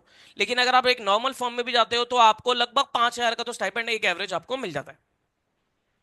1,20,000 तीनों को ऐड करके, यस, फाउंडेशन, इंटर, फाइनल, तीनों को ऐड करके फीस बताइए मैंने आपको कोचिंग की। ठीक है, तो आप, मैं एक एवरेज पकड़ के चलता हूं, आपकी आर्टिकलशिप लगी और आपको 5,000 रुपए का स्टाइपेंड मिलता है। ठीक है, तो 2 साल की आर्टिकलशिप में आपको कितना स्टाइपेंड मिल जाएगा? देखो, 2 साल की आर्टिकलशिप में आपको हर महीने 5,000 का अगर स्टाइपेंड मिलता है, तो एक साल में आपको 60,000 रुपए का स्टाइपेंड मिलेगा। ठीक है, उसके बाद 1,20,000 का तो आपको स्टाइपेंड ही मिल जाएगा। देखो, 2 लाख का खर्चा आया, 1,20,000 तो आप स्टाइपेंड के थ्रू कवर भी कर लोगे। तो आपकी नेट कॉस्ट जो देखा जाए वो कितनी आएगी, 80,000 रुपए आएगी। तो ये कोई महंगा कोर्स है? ये कोई महंगा कोर्स है सर? ये इससे सस्ता कोर्स नहीं हो सकता कोई। इससे सस्ता कोर्स नहीं हो सकता। बट ये क्या मांगता है? ये आपका टाइम मांगता है। ये पैसा नहीं मांग रहा, ये क्या मांग रहा है? आपका टाइम मांग रहा है। इसमें टाइम लगेगा, इसमें आपको मेहनत लगेगी, आपको खून पसीना एक करना पड़ेगा। ये ध्यान रखना। ठीक है, अगर आप मेहनत करने के लिए तैयार हो कि मुझे मेहनत करने में कोई दिक्कत नहीं, मैं खूब मेहनत करूंगा, हार्ड वर्क करूंगा, लगन से मेहनत करूंगा, गो फॉर दिस कोर्स। बेफिक्र होकर आप इस कोर्स पे जाओ। ठीक है, लेकिन अगर आप मेहनत नहीं कर सकते, तो सर फिर आप कुछ भी करो, कोई दिक्कत नहीं है। लेकिन मेरे हिसाब से मेहनत तो भैया हर जगह करनी पड़ेगी। आप कुछ भी जीवन में चूज करो, मेहनत तो करनी पड़ेगी, बिना मेहनत के कुछ नहीं मिलेगा। ठीक है, तो ये सब चीज होगी आपकी।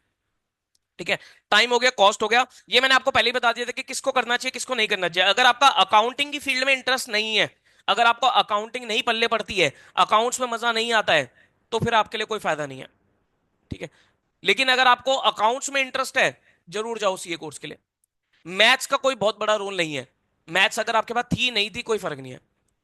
सर क्या CA foundation, intermediate, CA final की एग्जाम की तैयारी ऑनलाइन कोर्स लेकर कर सकते हैं, फिर कोचिंग, या फिर कोचिंग से कर सकते हैं? बेटा ऑनलाइन ही पढ़ाई करनी है। अब मैं आपके पास आता हूं, आपके क्वेश्चन बार बार आ रहे हैं, online versus offline coaching, online versus offline coaching, हमें किस पे जाना चाहिए? सर क्या मुझे ऑनलाइन क्लास लेनी चाहिए, ऑफलाइन क्लास लेनी चाहिए? I always recommend, I always recommend online coaching.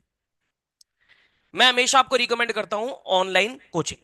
ठीक है, तो आप लोगों को किस में जाना चाहिए? सर ऑनलाइन क्लासेस की तरफ ही जाना चाहिए, क्योंकि टाइम हैज चेंज, समय बदल चुका है।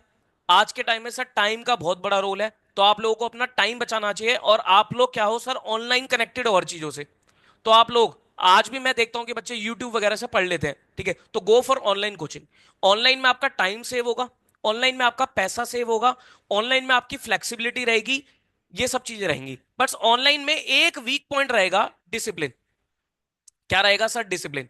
डिसिप्लिन नहीं बन पाता, तो वो आपको डिसिप्लिन बनाने की आदत डालनी पड़ेगी। क्योंकि आज अगर आप डिसिप्लिन में नहीं हो, तो सर सीए बनने के बाद तो आप वैसे भी डिसिप्लिन में नहीं रहोगे। तो डिसिप्लिन इज वेरी इंपॉर्टेंट। वो आपको ऑनलाइन क्लासेस से इनिशियली दिक्कत होगी, लेकिन धीरे धीरे करते करते आप डिसिप्लिन में आ जाओगे। और जब आप आगे जाओगे, इंटर फाइनल लेवल पे जाओगे, तो आप देखोगे कि आपको ऑफलाइन कोचिंग मिलनी बंद हो जाएगी, आपको ऑनलाइन ही क्लासेस मिलेगी। तो I always recommend online coaching, क्योंकि ऑनलाइन में आपकी फ्लेक्सिबिलिटी है, आप अपने हिसाब से क्या कर सकते हो, तैयारी अपनी पढ़ाई कर सकते हो। ठीक है, तो go for online coaching only, provided online coaching भी ऐसी होनी चाहिए कि जो आपके साथ कांस्टेंट क्या रहे, टीचर्स आपके साथ कांस्टेंट टच में रहे। अगर ऐसी ऑनलाइन क्लासेस है कि आपको लेक्चर दिया काम खत्म, ऐसे क्लासेस में मत जाना। क्योंकि बहुत सारी ऐसी क्लासेस में मिल जाएंगी आपको कि भी लेक्चर दे दिया आपने, लेक्चर परचेज कर लिया, उसके बाद टीचर का आता पता ही नहीं है, टीचर आपको जानता भी नहीं है, वो चीज वो बेकार है। मैं नहीं मानता उस चीज को। ऑनलाइन क्लासेस भी ऐसी लो कि भी टीचर आपके साथ कांस्टेंट टच में हो, कि टीचर आपसे पूछे बार बार कि भैया कितना पढ़ाई कर ली तुमने, कहां तक कवर हुआ, मतलब टीचर से आप खुल के बात कर पाओ, ऐसी क्लासेस पे जाना। ठीक है, तो ये हो गया कोचिंग के बारे में बात, ऑनलाइन वर्सेस ऑफलाइन। अब सर सीए बनने के बाद हम क्या कर सकते हैं? हम सीए बन गए सीए, चलो भाई, मेहनत मुहनत कर ली हमने, बन गए, अब क्या? बन तो गया, अब क्या करूं? अब क्या करूं? सब बन गए ना, बनने के बाद आपको सबसे पहला जो ऑप्शन रहेगा वो रहेगा जॉब का। Go for job. देखो, शुरुआत अपने करियर की जॉब से ही करना। आप लोग अपना काम भी कर सकते हो, अपनी प्रैक्टिस पे भी जा सकते हो, अपना कोई बिजनेस भी सेटअप कर सकते हो, लेकिन नो, आज के टाइम में बहुत कंपटीशन है, बहुत स्ट्रगल है, तो गो फॉर जॉब। पहले कम से कम 10 साल, 10 साल तो मैं बोल के चलता हूं, 10 साल, अपनी जीवन के 10 साल जॉब में जाओ। ठीक है सर, जॉब कहां करूं? जॉब किसी सीए फर्म में भी कर सकते हो, मतलब अगर आपने अच्छी जगह आर्टिकलशिप करी है तो बिग फोर वगैरह में करिए, टॉप 10 में करिए, तो वहां पर जॉब कर लो। आप लोग किसी इंडस्ट्री में जा सकते हो, एमएनसी वगैरह में जा सकते हो, गवर्नमेंट सेक्टर में जा सकते हो, लेकिन 10 साल आपको जॉब करनी चाहिए। इससे क्या होगा सर? नए नए सीए को एक्सपीरियंस तो होगा नहीं, तो 10 साल जब आप जॉब कर लोगे तो आपको एक्सपोजर मिल जाएगा, एक्सपीरियंस मिल जाएगा, आपके पास फंड इकट्ठा हो जाएगा, फिर आप रिस्क ले सकते हो। 10 साल जॉब करने के बाद फिर आप क्या ले सकते हो? रिस्क ले सकते हो। जॉब करने के बाद फिर आप अपना या तो अपनी प्रैक्टिस सेटअप कर लो, सीए की प्रैक्टिस सेटअप कर लो, या फिर आप कोई भी, अगर आपको बिजनेस करना है, कोई भी स्टार्टअप करना है, तो आप बिजनेस में जा सकते हो। शुरुआती दौर में अगर आपने प्रैक्टिस या बिजनेस करी, थोड़ा सा फंस जाओगे, थोड़ा सा फंस जाओगे। ठीक है, क्यों रहेगा ना, देखो क्यों फंस जाओगे, क्योंकि एक्सपीरियंस नहीं होगा, पैसा भी नहीं होगा, नेगेटिविटी आ जाएगी माइंड में। ठीक है, अगर आपके पेरेंट्स का कोई अच्छा बिजनेस है, फैमिली बिजनेस अच्छा चल रहा है, तब तो आप कर लो, कोई दिक्कत नहीं है। अगर आपके पेरेंट्स सीए हैं, उनकी प्रैक्टिस अच्छी है, तो भी आप कर लो, कोई दिक्कत नहीं है। ठीक है, अदरवाइज पहले 10 साल जॉब करो, जॉब करके पैसा लो, एक्सपीरियंस इकट्ठा करो, नेटवर्क बनाओ, network is very important, link बनाओ, नेटवर्क बनाओ, फिर उसके बाद प्रैक्टिस या बिजनेस में आ जाओ। ठीक है, उसके बाद तो कुछ भी करो यार, जब तुम्हारी जेब में पैसा होगा, जो मर्जी करो। पैसा होता है तो इंसान राजा होता है ना, तो जब तुम्हारी जेब भरी होगी, पैसा होगा, फिर जो मर्जी रिस्क लो, कोई दिक्कत नहीं है। आपको बिजनेस करना है, आपको प्रैक्टिस करनी है, आपको अपना कोई पैशन परस्यू करना है, जो मर्जी करो, लेकिन पहले 10 साल आपने जो पढ़ाई करी है उसके लिए पैसा इकट्ठा कर लो, काम कर लो। ठीक है, सैलरी कितनी होगी sir? Salary person to person depend करती है, सैलरी डिग्री पे नहीं मिलती है, सैलरी मिलती है आपकी स्किल्स पे, आपकी स्किल्स कैसी हैं। सीए करते करते आपने खाली, अगर आप किताबी कीड़े बने रहे, सिर्फ पढ़ाई पढ़ाई पढ़ाई पढ़ाई करते रहे, आपने एक्सटर्नल कोई एक्सपोजर लिया ही नहीं, आपकी कम्युनिकेशन स्किल्स वीक है, आपको टेक्नोलॉजिकल स्किल्स आपकी वीक है, आपको कंप्यूटर्स वगैरह का ज्यादा नॉलेज नहीं है, आपको नई नई टेक्नोलॉजी का नॉलेज नहीं है, मार्केट्स की नॉलेज नहीं है, तो आपको ज्यादा अच्छी सैलरी नहीं मिलेगी। खाली तो देखो सीए नहीं बैठता, सीए को कुछ ना कुछ काम तो मिल ही जाता है, लेकिन जितना आप सोच रहे हो उतना नहीं मिलेगी। लेकिन अगर आपकी स्किल्स बहुत अच्छी है, आपकी कम्युनिकेशन प्रेजेंटेशन स्किल्स अच्छी है, टेक्नोलॉजिकल स्किल्स अच्छी है, तो आपकी सैलरी बहुत अच्छी रहेगी। लेकिन on an average fresher CA की एक एमएनसी वगैरह में जो सैलरी पैकेज रहता है, वो 10 लाख रुपए पर एनम का तो लग ही जाता है। एक ऑन एन एवरेज मैंने पकड़ा है, 10 लाख रुपए, आज के टाइम में 10 लाख रुपए पर एनम तक का पैकेज लग जाता है, तो वही 80 हजार से लेकर 1 लाख रुपए पर महीने की सैलरी तो लग ही जाती है, इतनी तो लगी जाएगी। ठीक है, इससे ऊपर भी जा सकती है, इससे कम भी होती है। ऐसा नहीं है कि सर ये आपने बोल दिया 80 हजार 1 लाख, इससे कम नहीं होती, इससे कम भी होती है। 40 40 50 50 हजार में भी सीए काम कर रहे होते हैं, लेकिन उनकी ना सर कम्युनिकेशन स्किल्स वीक होंगी, उनकी लिंक्स अच्छे नहीं होंगे, उन्होंने आर्टिकलशिप ढंग से नहीं करी होगी, उनके नेटवर्क अच्छे नहीं होंगे, वो कॉन्फिडेंट नहीं होंगे, बेसिकली ये होगा। ठीक है, तो आपको इन सब चीजों के साथ, पढ़ाई के साथ साथ ना इन सब चीजों पे भी ध्यान देना है। सीए करने का मतलब ये नहीं है कि सर आप दुनियादारी से बिल्कुल दूर हो जाओ, सिर्फ पढ़ाई में घुस जाओ, ऐसा नहीं है। आप सब चीजें इंजॉय करो, कोई मनाही नहीं है। आप खेलो कूदो, कोई दिक्कत नहीं है। आप स्पोर्ट्स में इंटरेस्टेड हो, स्पोर्ट्स करो, कोई दिक्कत नहीं है। आप लोग सिंगिंग, डांसिंग, जो भी पैशन में इंटरेस्टेड हो, वो पैशन भी परस्यू करो, लाइफ भी इंजॉय करो, दोस्तों के साथ घूमने भी जाओ, मूवी देखने जाओ, ट्रिप पे भी जाओ, सब जगह जाओ। लेकिन हर चीज का एक वक्त होगा, हर चीज का क्या होगा सर? एक वक्त होगा, एक समय होगा, एक टाइम होगा, तो वो टाइम देखते हुए चलना है। ऐसा नहीं कि सर अगले महीने एग्जाम है और आप घूम रहे हो, इंजॉय कर रहे हो, ऐसा नहीं। ठीक है, जब आपको पता है प्रायोरिटी, इसको बोलते हैं प्रायोरिटी सेट करना, तो आपको अपनी प्रायोरिटी सेट करनी पड़ेगी कि मेरी किस टाइम पे क्या प्रायोरिटी है। अगर आपको लगता है कि भी आपका एग्जाम हो गया, अब एग्जाम्स हो गया तो आपके पास अब लगता है कि भाई मैं फ्री हूं एक महीना, इंजॉय करो, घूमो। एक महीना आप फ्री हो तो जाओ ट्रिप पे, कौन रोक रहा है। लेकिन जब आपको पता है कि एक महीने बाद मेरे एग्जाम है, तो ऑब्वियसली आपको सिर्फ तो फिर तो पढ़ाई करनी पड़ेगी ना। ठीक है, ये चीज है। ठीक है, तो ये सैलरी वगैरह की भी बात होगी बारे में कि हम सीए बनने के बाद क्या कर सकते हैं। आप मेरी तरह पढ़ा सकते हो, पढ़ाना भी एक पैशन होता है। जैसे मेरे को पढ़ाने में मजा आता है, मेरे को बच्चों से इंटरेक्ट करने में मजा आता है, तो मैं अपने पैशन को परस्यू कर रहा हूँ ये। ठीक है। अब देखो, जब पैशन होगा ना, तो उसमें फिर पैसा नहीं देखा जाएगा। पैशन है, इंटरेस्ट है, तो इंटरेस्ट को फिर फॉलो किया जा रहा है, उसमें ये नहीं देखा जा रहा है कि भाई मेरे को पैसा चाहिए। पैसा आए ना आए, मेरे को मुझे पता है कि मेरे को ये मेरा पैशन है, वो मैं फॉलो करता चला जाऊंगा, परस्यू करता चला जाऊंगा। ठीक है। चलो, ये सब चीजें मुझे अपनी तरफ से बता दी। अब एक काम करते हैं, अब एक एक करके आप लोगों के क्वेरीज और क्वेश्चंस को क्यूएनए सेशन पे आते हैं। अब मैं क्यूएनए लूंगा। अब आपके जो भी क्वेश्चंस हैं, आप लोग एक एक करके मुझसे पूछ सकते हो। ये बहुत सारी चैट्स आ गई हैं। अब मैं एक एक करके आप लोगों के क्वेश्चंस लूंगा। तो आप लोग के जो भी क्वेश्चन है, क्या प्रोसीजर रहेगा सर, आपको हैंड रेस करना है। आपको हैंड रेस करना है, और हैंड रेस करके मैं एक एक बच्चे का क्वेश्चन लूंगा। फिर उसको माइक और कैमरा ऑन कर लेना है। ठीक है, एक एक बच्चे को मैं पिन कर दूंगा, उसको माइक और कैमरा ऑन करना। सबके क्वेश्चन आप लोग जरूर सुनना। ठीक है, सबके क्वेश्चन आप सुनोगे तो आपके भी माइंड में जो भी क्वेश्चंस होंगे उससे रिलेटेड, तो वो आप लोग भी क्लियर कर सकते हो। ठीक है, तो एक एक करके हम लेंगे सवाल एंड जवाब। ठीक है, स्टार्ट करते हैं। बताओ सबसे पहले कौन आ रहा है। हाँ जी, कौन आ रहा है भाई सबसे पहले।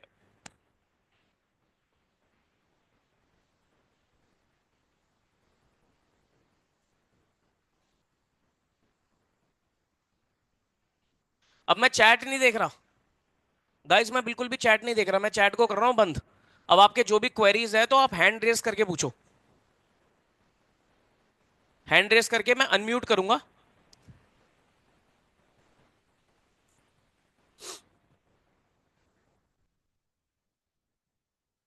पूछो भाई, कौन पहले पूछना चाहता है। प्रियांशु सिंह, ठीक है। प्रियांशु की रिक्वेस्ट आई है तो प्रियांशु से बात करते हैं।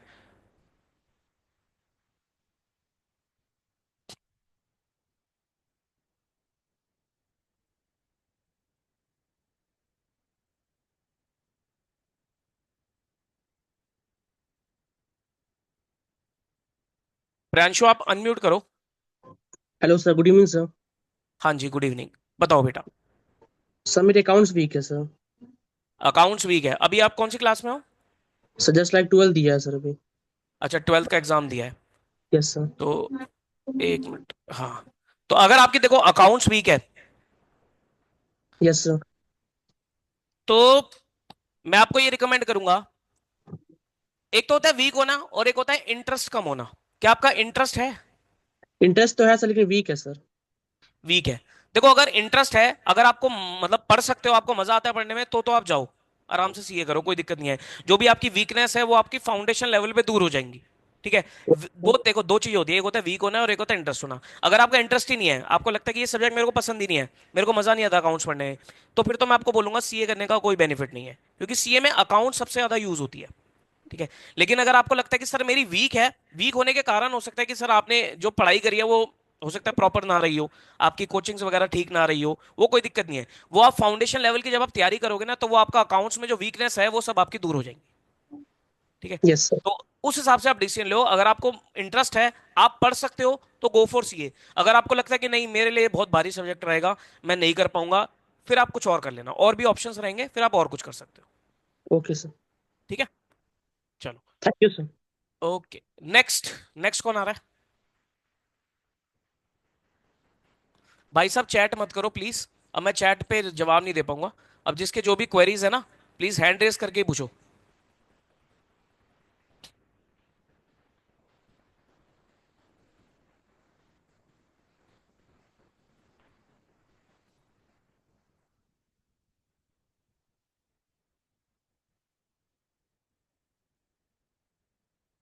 हाँ जी।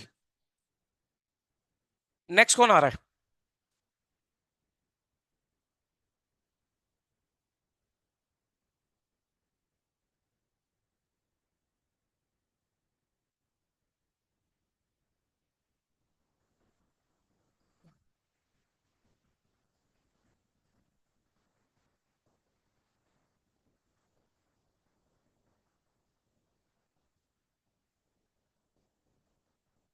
मुझे बात करनी है।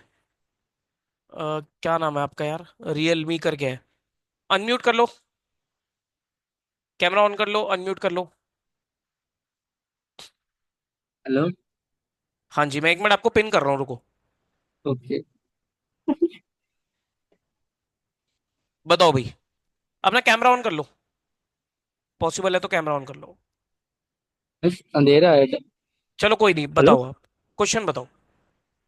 सर, ये फाउंडेशन, वो सर क्या उसमें आप ग्रेजुएशन का कर सकते हैं? क्या चीज? सीए फाउंडेशन में? नहीं सर, ग्रेजुएशन के बाद ये कर सकते हैं? ग्रेजुएशन के बाद आप सीए कर सकते हो। हाँ, ग्रेजुएशन वाला क्वेश्चन रह गया था। ठीक है। हाँ।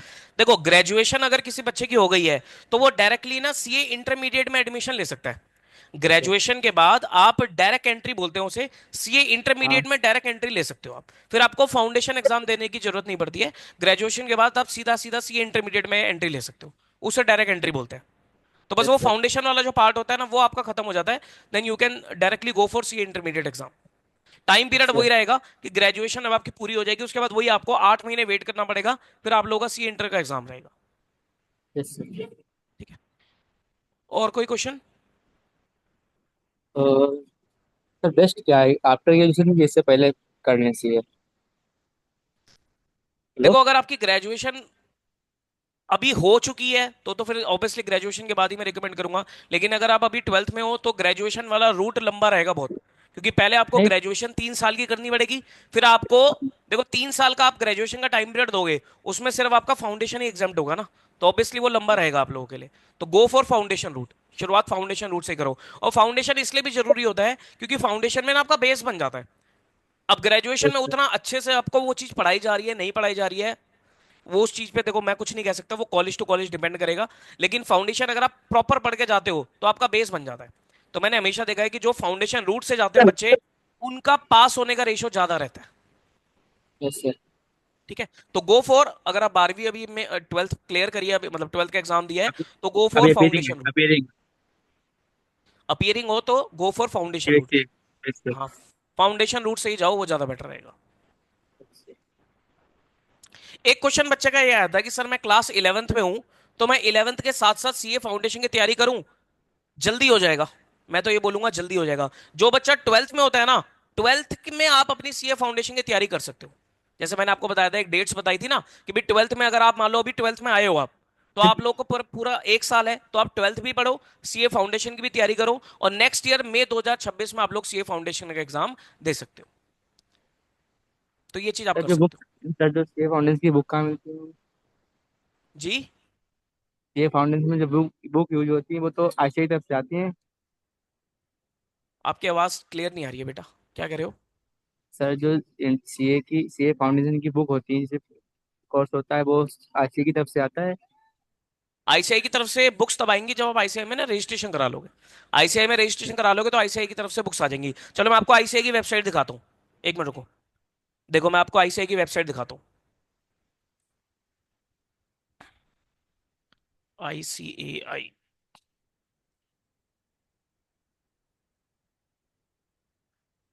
ये आईसीआई की वेबसाइट है।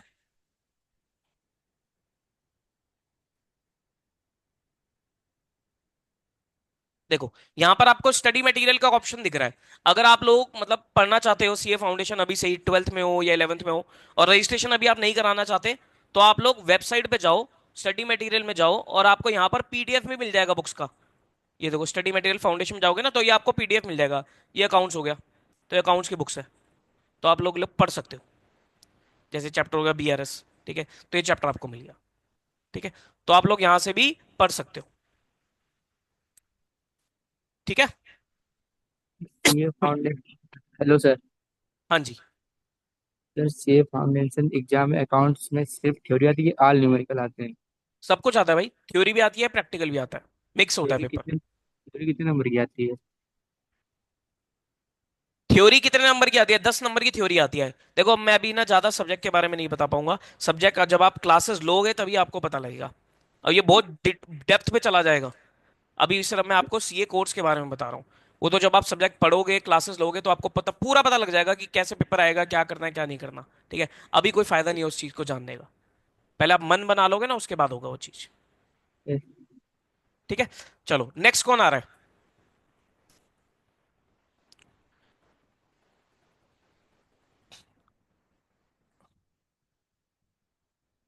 हाँ जी, नेक्स्ट कौन आ रहा है? दिव्यांश कुमार, ठीक है बेटा, आप अनम्यूट कर लो और आपको मैं पिन कर देता हूँ। लो जी, पिन कर दिया मैंने आपको। हेलो। हेलो। बताइए भाई, कैमरा ऑन कर लो अगर पॉसिबल हो तो।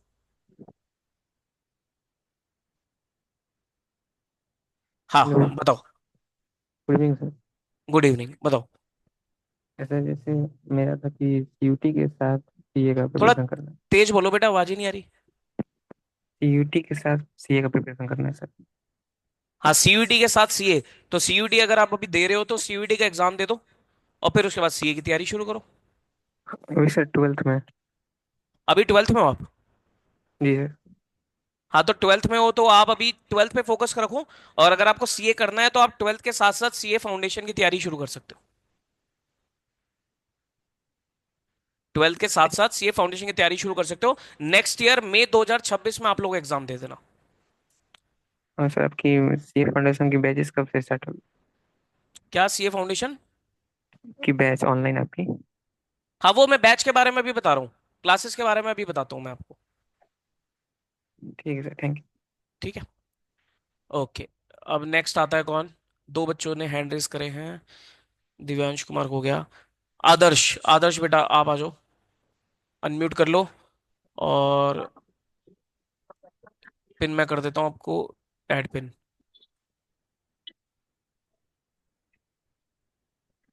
हेलो। हाँ जी बताओ बेटा। Hello. Hello, good morning sir. हाँ जी, गुड इवनिंग गुड बेटा। Evening sir. सर मैंने अभी मतलब 12th क्लियर किया था। हाँ मतलब इसमें मेरा रिजल्ट आया है। मतलब मेरा मतलब सितंबर का बैच तो नहीं हो पाया सीए ठीक है। का। ये फाउंडेशन के लिए मैं जैन में एग्जाम दूंगा। सर ठीक है, सर ग्रेजुएशन इसके लिए कंपलसरी है कि मतलब आप मतलब ये डायरेक्ट कर सकते हैं? ग्रेजुएशन आपकी मर्जी है। अगर आप ग्रेजुएशन करना चाहो साथ साथ तो ग्रेजुएशन ओपन से करना हो तो ओपन से कर लो, रेगुलर करनी है तो रेगुलर कर लो, लेकिन करना जरूर, ग्रेजुएशन करनी जरूर है। सर बीकॉम सिंपल लेना है कि बीकॉम ऑनर्स लेना है इसमें? देखो, अगर आप रेगुलर ले रहे हो तो बीकॉम ऑनर्स पे जाओ, और अगर आप ओपन कर रहे हो तो बीकॉम प्रोग्राम पे जाओ। इसका एक रीजन है, रीजन मैं बता देता हूँ। अगर बीकॉम ऑनर्स ओपन में करते हो ना तो वो थोड़ा टफ हो जाता यस है, सर। क्योंकि बीकॉम ऑनर्स में ना थोड़ा हार्डवर्क ज्यादा होता है, और बीकॉम ऑनर्स में ओपन कॉरेस्पॉन्डेंस का रिजल्ट कम रहता है। तो अगर आप कॉरेस्पॉन्डेंस पे जा रहे हो तो बीकॉम प्रोग्राम ही ले लो, सही रहेगा। लेकिन अगर आप रेगुलर जा रहे हो तो go for BCom honours. But ये ध्यान ओके रखना, सर। बीकॉम ऑनर्स का लेवल बीकॉम प्रोग्राम के कंपैरिजन में थोड़ा टफ है। अगर आप उधर भी टाइम दे सकते हो, उधर भी थोड़ा अगर आप मेहनत करने के लिए तैयार हो तो ऑनर्स चले जाओ। अगर आपको लगता है कि नहीं उधर मैं इतना टाइम नहीं दूंगा, मेरे को तो सीए पे ही ज्यादा फोकस रखना है, बीकॉम में ज्यादा टाइम नहीं देना, तो बीकॉम प्रोग्राम ले लेना फिर। क्योंकि अगर आप सीए कर रहे हो तो बीकॉम ऑनर्स करो प्रोग्राम करो, कुछ खास फर्क नहीं पड़ता। Yes sir. सर एक और डाउट था। हम्म। सर हम लोग रजिस्ट्रेशन करेंगे मतलब फाउंडेशन में, तो सर उसकी बुक्स वहां से आ जाएंगे ना हमारे पास? बुक्स के अलग से रजिस्ट्रेशन जब चार्जेस आप, लगते वो बता देता हूँ मैं, रजिस्ट्रेशन जब आप कराते हो आईसीआई में तो ऑनलाइन रजिस्ट्रेशन प्रोसेस रहेगा। रजिस्ट्रेशन कराने के बाद आपको 2 या 3 दिन में तो रजिस्ट्रेशन अप्रूवल मेल आ जाता है। अप्रूवल आने के बाद फिर आप लोगों को विद इन 7 to 8 डेज, कई बार थोड़ा टाइम भी लग जाता है, आईसीएआई का सीडीएस पोर्टल से मेल आता है, और उस सीडीएस पोर्टल पे आप क्लिक करोगे तो वहां पर आपका बुक्स का ऑर्डर हो जाता है। तो वो मेल आएगा पहले आपको, उसके बाद फिर आपका बुक्स ऑर्डर होगा। हैं। Yes sir. तो बुक सर एड्रेस पे आएगा ना, जो हम लोग एड्रेस देंगे वहां पर? हाँ, जो आप एड्रेस दोगे वहां पर उसी एड्रेस पे आएगा। Thank you sir. ठीक है, चलो भाई नेक्स्ट।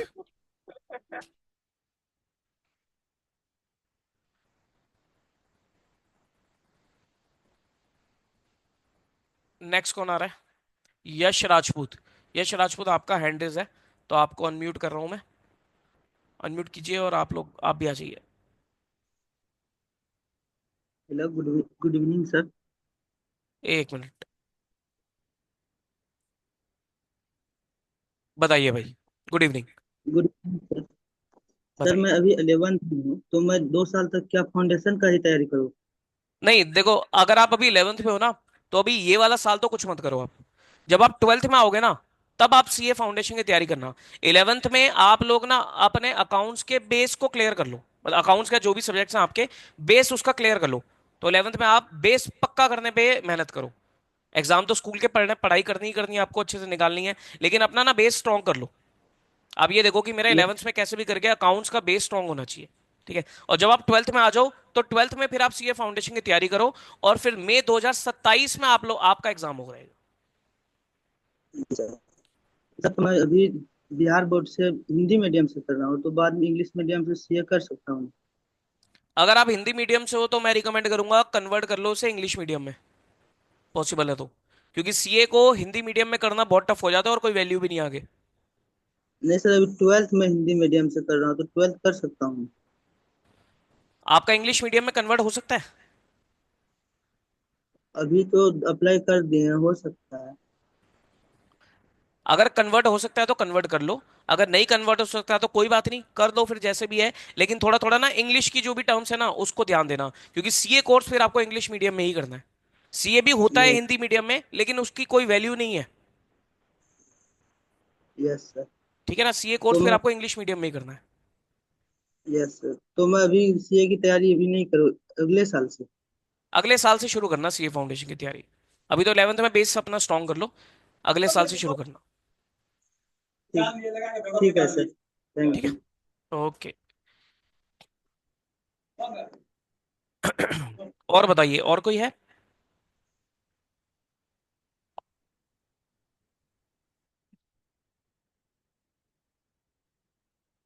चलो, अब मैं आपको ना कुछ अपनी क्लासेस के बारे में बताऊंगा। अब ध्यान से सुनना, बहुत बढ़िया बढ़िया मैं आपके साथ ऑफर डिस्कस करने जा रहा हूं, सुनना ध्यान से।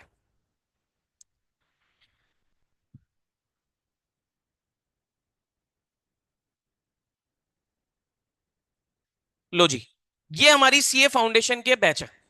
ठीक है, सीए फाउंडेशन बैच के बारे में आपको बताता हूं, ध्यान से सुनना। सीए फाउंडेशन बैच, अब सर आपका एग्जाम चाहे सितंबर 2025 में हो, चाहे जनवरी 2026 में हो, चाहे उसके बाद भी क्यों ना हो, आप लोगों के लिए ये बैच एप्लीकेबल है। आप लोगों के लिए बैच एप्लीकेबल है। ठीक है, अब इसमें क्या मिलेगा आपको? अब जिसके जो भी क्वेश्चन है मैं भी ले लूंगा, अब पहले मेरे को ये ऑफर बताने दो। लेक्चर्स मिलेंगे आपको विद 100% कंसेप्चुअल क्लैरिटी, इसकी गारंटी है कि चारों सब्जेक्ट्स में आपको 100% कंसेप्चुअल क्लैरिटी मिलेगी। कोई भी रट्टाफिकेशन वाली चीज नहीं रहेगी, आपको चारों सब्जेक्ट में पूरा कंसेप्चुअल चीजों को पढ़ाया जाएगा, क्योंकि कंसेप्ट्स को क्लियर करना बहुत जरूरी है। ठीक है, तो कंसेप्चुअल क्लैरिटी आप लोगों की रहेगी। हम अपनी क्लासेस में आईसीएआई के मॉड्यूल के जितने भी क्वेश्चंस हैं उसको तो कवर करते ही करते हैं, प्लस जितने भी आईसीएआई के आरटीपीज होते हैं, मॉक टेस्ट पेपर होते हैं, पास्ट एग्जाम क्वेश्चंस होते हैं, उन सबको भी कवर करते हैं। जो भी अभी तक आईसीएआई के आरटीपी के क्वेश्चंस हैं, बढ़िया बढ़िया एमटीपी के क्वेश्चन हैं, पास्ट एग्जाम क्वेश्चंस हैं, स्टडी मैट के क्वेश्चंस हैं, और भी बढ़िया कोई क्वेश्चन कहीं से बन सकता है, वो सब चीजें हम अपनी क्लासेस में कवर करते हैं। हम अपनी तरफ से हार्ड कॉपी में बुक्स भी देते हैं। हार्ड कॉपी में बुक्स आपको हमारी तरफ से, जब आप कोर्स परचेज करोगे तो आपको हमारी तरफ से बुक्स भी मिलेंगी।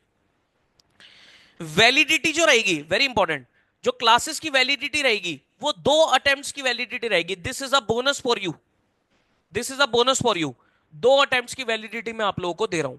मतलब आप आज रजिस्ट्रेशन करते हो, आप बोलते हो कि सर मेरा जनवरी में एग्जाम है, जनवरी 2026 में एग्जाम है, तो सर जनवरी के बाद आपको मई तक के एग्जाम की वैलिडिटी मिलेगी। मई तक आपको क्लासेस का एक्सेस मिलेगा। अगर आपका सितंबर में एग्जाम है तो जनवरी तक का आपको एक्सेस मिलेगा। तो आपको पहले बताना पड़ेगा कि आपका एग्जाम कब है, कब ड्यू है, तो उसके बाद आपको अगला अटेम्प्ट कॉम्प्लीमेंट्री हमारी तरफ से मिलेगा। क्योंकि अगर मान लो इन एनी केस किसी बच्चे का नहीं क्लियर हुआ तो अलग से फीस नहीं देनी पड़ेगी, तो वो आपको वहां तक की जो भी आप अटेम्प्ट बताओगे उसके अगले अटेम्प्ट तक की वैलिडिटी मैं आपको दूंगा। तो यानी कि 2 अटेम्प्ट्स की वैलिडिटी आपको मिलती है। ठीक है, हमारी तरफ से जो भी टेस्ट सीरीज रहेगी, चैप्टर वाइज भी टेस्ट होते हैं, उसके बाद मॉक टेस्ट सीरीज भी होती है, वो सब चीजें आपको इसी प्राइस के अंदर मिलेगी। जब मैं आपको प्राइस बताऊंगा तो वैसे ही आपको शॉक लग जाएगा कि सर इतना सस्ता प्राइस। ठीक है, तो फ्री एक्सेस मिलेगा आपको चैप्टर वाइज टेस्ट सीरीज का भी और मॉक टेस्ट सीरीज का भी। उसके बाद इको और मैथ्स, जो 2 पेपर है आपके, इको और मैथ्स, इनकी लाइव क्लासेस मिलेंगी आपको विद रिकॉर्डेड बैकअप। ठीक है, इनकी लाइव क्लासेस चलती हैं इको और मैथ्स की, एक दिन इको की होती है और एक दिन मैथ्स की होती है, तो वो लाइव क्लासेस मिलेंगी आपको, और साथ साथ आपको उनका रिकॉर्डेड बैकअप भी मिलेगा। और अकाउंट्स और लॉ, अकाउंट्स और लॉ, जो मैं अकाउंट्स पढ़ाता हूँ और लॉ के एक टीचर है, तो वो उनके आपको प्री रिकॉर्डेड, क्योंकि ये देखो ये सब्जेक्टिव है, थोड़ा सिलेबस इनमें ज्यादा है, तो इनके प्री रिकॉर्डेड लेक्चर्स है, इनके पहले से लेक्चर्स रिकॉर्ड हो चुके हैं, तो वो आपको रिकॉर्डेड लेक्चर्स मिलेंगे। और इनके क्या होते हैं सर, इनके लाइव डाउट सेशन रहते हैं। हमारा टारगेट रहता है कि हम हर 10 से 15 दिन में एक आपका डाउट सेशन ऐसे ही जूम के थ्रू आपका डाउट सेशन कंडक्ट कर ले, ठीक है। तो हर 10-15 दिन में आपका एक क्या रहेगा, लाइव डाउट सेशन रहेगा, अकाउंट्स का भी और लॉ का भी, ठीक है। उसके रिकॉर्डेड सेशंस होंगे। आप अपनी फ्लेक्सिबिलिटी से, आपको सुबह सुबह देखना है सुबह सुबह क्लास देखो, आपको शाम को देखना है शाम को क्लास देखो। जो बच्चा 12th में अभी मुझसे बात कर रहा था, अगर आप 12th में हो और आप अभी क्लासेस ले लेते हो, तो आप अपने स्कूल के टाइमिंग के हिसाब से शाम को, रात को, सुबह, जब मर्जी आपको क्लास देखनी है तब आप क्लास देखो, ठीक है।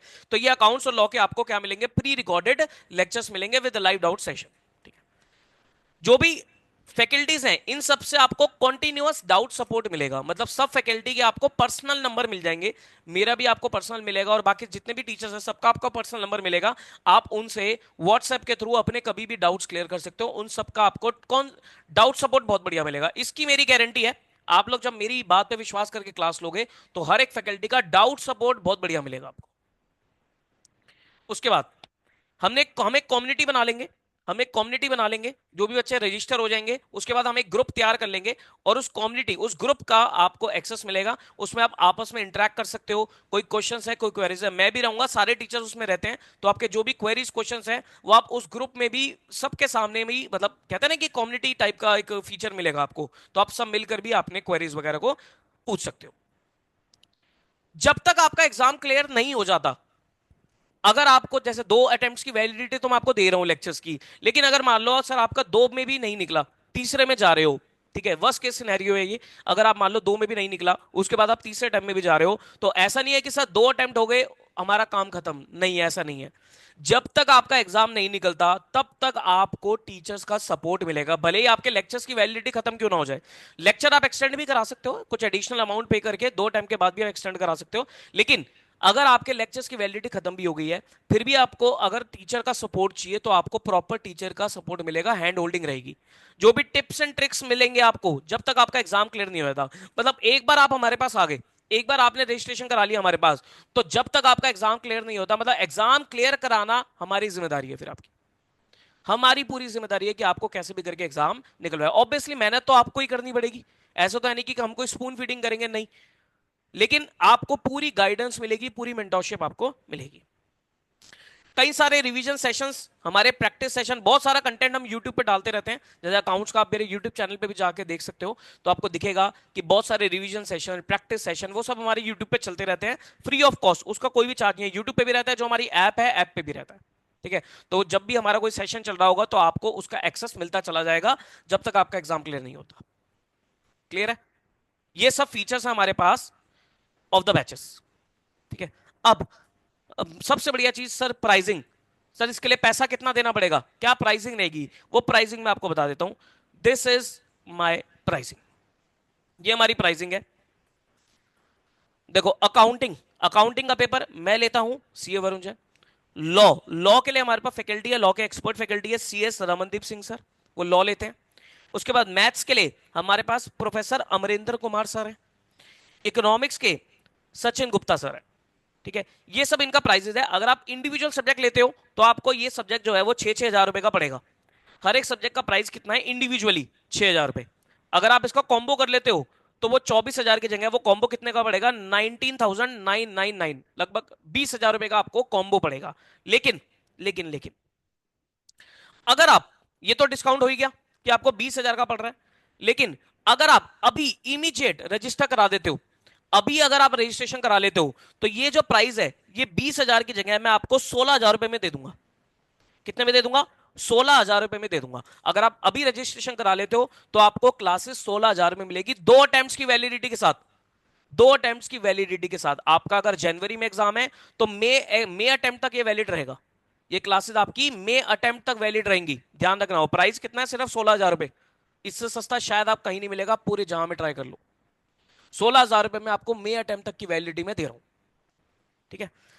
ठीक है, अगर आप अभी पूरा नहीं पे करना चाहते तो अभी आप 5,000 रुपीज पे कर सकते हो और अपनी रजिस्ट्रेशन सीट बुक करा सकते हो 5,000 रुपए पे करके, और रेस्ट आप 2-3 दिन, 2 दिन लिखा है मैंने, आप 2-3 दिन में पे कर सकते हो, कोई दिक्कत वाली बात नहीं है।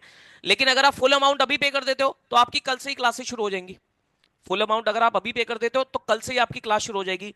लेकिन अगर आप अभी 5,000 पे करके बाकी आप बाद में पे करोगे, 2-3 दिन बाद पे करोगे, तो जब आपका पूरा अमाउंट आएगा उसके बाद आपकी क्लासेस शुरू होंगी। तो अभी आप 5,000 रुपए पे करके इस ऑफर का आप बेनिफिट ले सकते हो। ये ऑफर अभी के लिए है 16,000 रुपए। अगर आप बाद में मुझसे क्लासेस मांगोगे तो भाई ये 20,000 की है, 20,000 की क्लासेस है। ठीक है, ऑनलाइन क्लासेस है। ठीक है, पेमेंट कैसे करनी है, ये पेमेंट डिटेल्स है आपके सामने। गूगल पे, फोन पे, पेटीएम, ये यूपीआई आईडी है, आप इस पे पे करो। ठीक है, अदरवाइज ये बैंक डिटेल्स हैं, आप इस पे भी आप एनईएफटी आरटीजीएस कर सकते हो। ठीक है, तो मैं वेट कर रहा हूं, अभी 10-15 मिनट वेट कर रहा हूं मैं आपके पास, और आप लोग आराम से मूड बना लो। ठीक है, ये पेमेंट डिटेल्स हैं। 5,000 रुपीज आप पे करके अपनी सीट बुक करा सकते हो, बाकी आप 2-3 दिन में पे कर देना। लेकिन क्लास शुरू होंगी फुल पेमेंट आने के बाद। और अगर आप पूरी अभी पे कर देते हो 16,000 रुपए, तो आपकी कल से ही क्लास शुरू हो जाएंगी, कल से ही क्लास शुरू हो जाएंगी। ठीक है, कुछ भी आपको इस चीज में क्वेरी है तो आप पूछ सकते हो, बताइए। किसी को कोई भी बातचीत करनी है रिगार्डिंग फीस क्लासेस तो आप पूछ सकते हो। कोई फीस क्लासेस रिलेटेड आपको कोई भी डाउट हो, कोई क्वेरी हो, तो you can ask.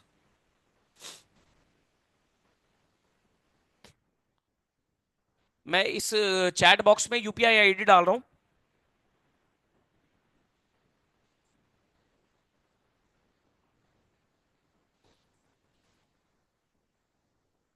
Chat box में यूपीआई आईडी डाल देता हूं।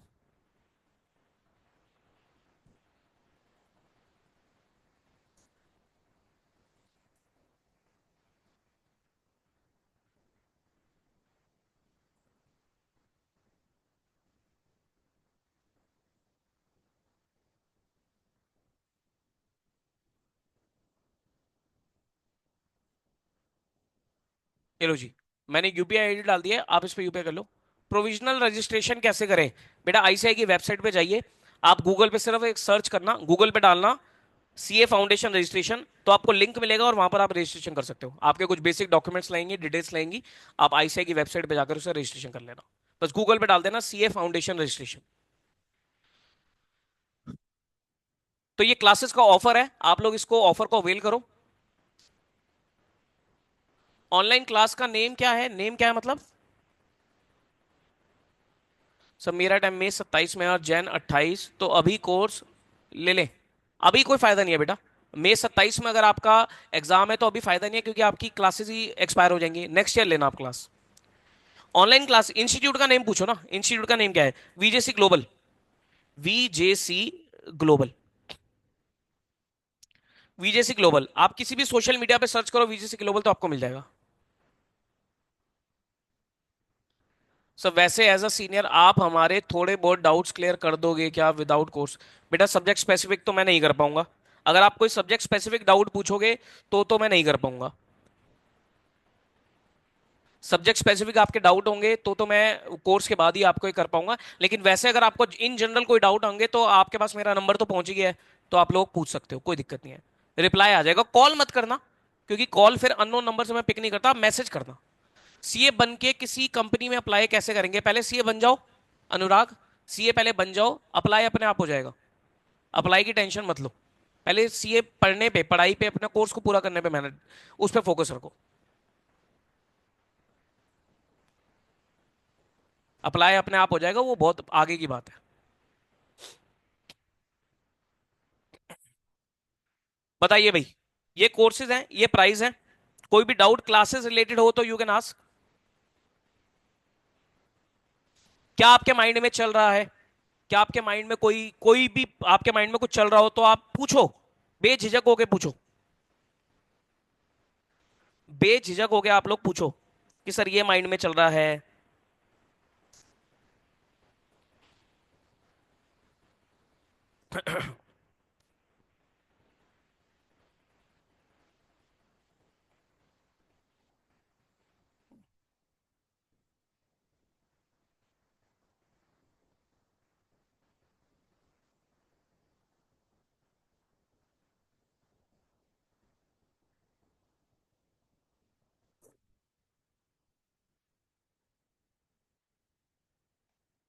दिल्ली जाके ऑफलाइन नहीं पढ़ सकते बेटा। ऑफलाइन क्लासेस का मैंने आपको अभी बताया ना, ऑफलाइन क्लासेस टाइम वेस्टेज है बेटा।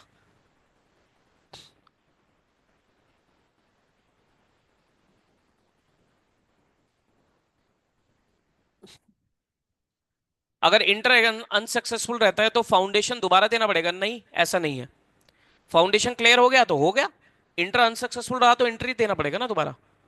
तो ऑफलाइन क्लासेस का मैंने आपको बताया, देखो ऑफलाइन क्लासेस टाइम वेस्ट है, और स्पेशली आप दिल्ली आके ऑफलाइन पढ़ोगे कोई बेनिफिट नहीं है। मैं दिल्ली में ही रहता हूँ, मैं दिल्ली में ही रहता हूँ, मैं खुद बता रहा हूँ आपको, कोई बेनिफिट नहीं है। खर्चे पाल लोगे बेफिजूल के, बेफिजूल के खर्चे पालने वाली बात है।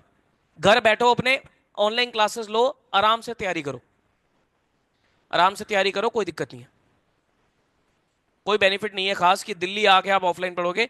अब वो जमाना नहीं है भाई, अब वो टाइम नहीं है। अब सब चीज आपके आपके पास अवेलेबल है।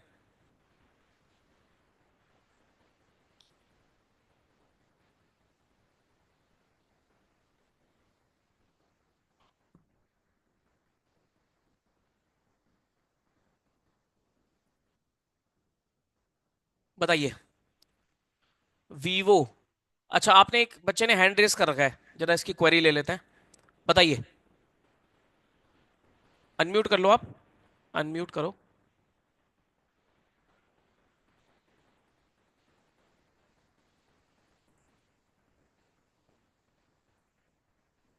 पूछो भाई, क्वेरी क्या है? Hello sir. हेलो। अच्छा। हेलो। हाँ जी।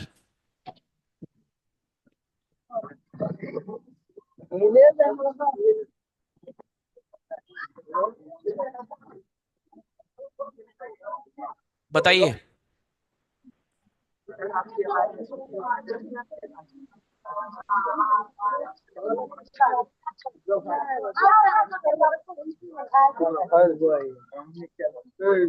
क्या चल रहे क्या?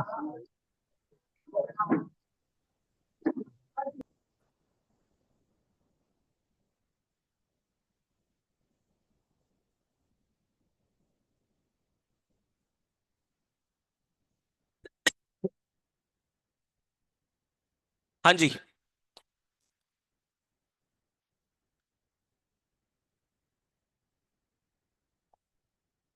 सर, बिहार बोर्ड में इंग्लिश मीडियम में पढ़ाई की सुविधा कम है, इसलिए मैं 12th तक की पढ़ाई हिंदी मीडियम से ही करना चाहता हूँ। उसके बाद सीए इंग्लिश मीडियम से कर लूंगा तो नहीं होगा? कोई दिक्कत नहीं है, बताया था मैंने अभी आपको। अगर आप 12th तक हिंदी मीडियम से पढ़ रहे हो कोई दिक्कत नहीं है, लेकिन साथ साथ ना आप इंग्लिश की, अकाउंट्स की, कम से कम इंग्लिश की बुक रख लेना अपने पास। मैं आपको समझा रहा हूं, ध्यान से सुनो। आप हिंदी मीडियम से पढ़ाई करो, लेकिन साथ साथ आप अपनी क्लास 12th की अकाउंट्स की इंग्लिश की बुक अपने साथ साथ रख लेना। और जो भी टर्म्स है ना, वो इंग्लिश में भी आप देखते रहना कि इंग्लिश में वो चीजें कैसे हो रही हैं। ठीक है? फिर आप उसके बाद अपना सीए को इंग्लिश मीडियम में कर लेना, कोई दिक्कत नहीं है।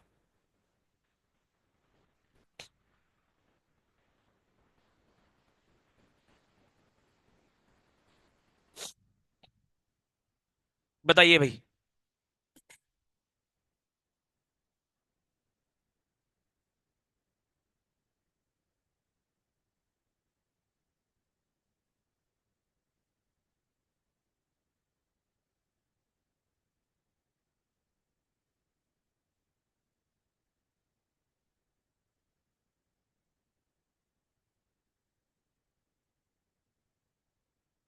मैं भी बिहार बोर्ड से हूँ, इंग्लिश मीडियम में पढ़ाई अच्छी है। चलो।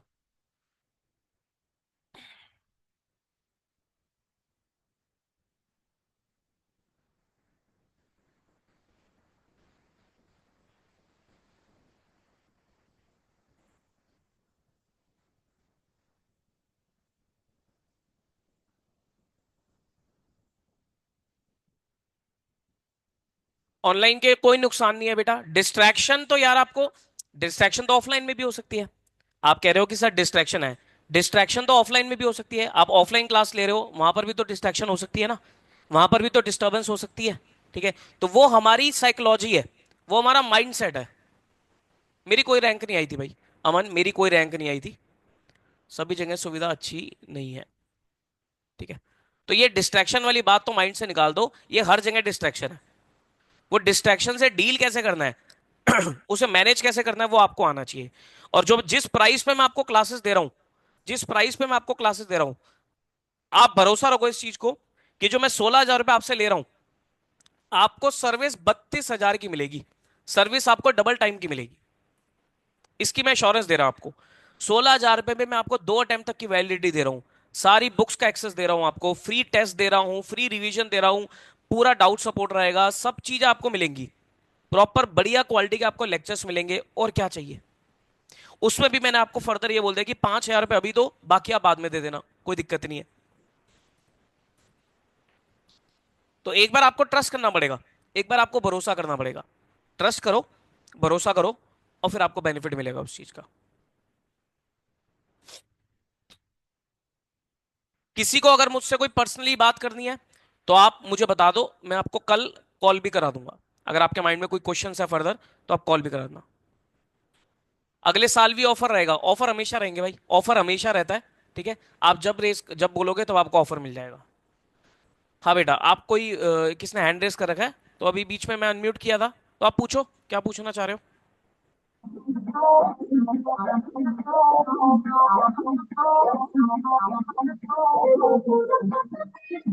बेटा पूछ लो जल्दी। सितंबर में रजिस्ट्रेशन करा सकता हूँ, 1 सितंबर लास्ट डेट है। जनवरी 2026 के लिए 1 सितंबर is the last date.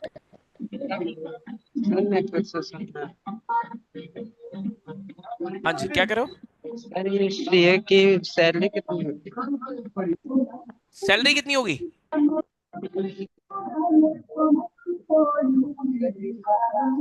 Salary पूछ रहे हो?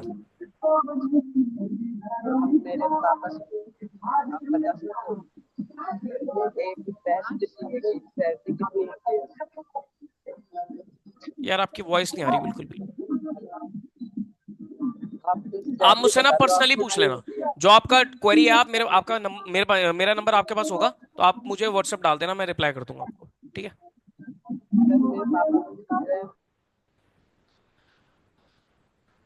जल्दी बेटा कराओ रजिस्ट्रेशन, करवाइए रजिस्ट्रेशन।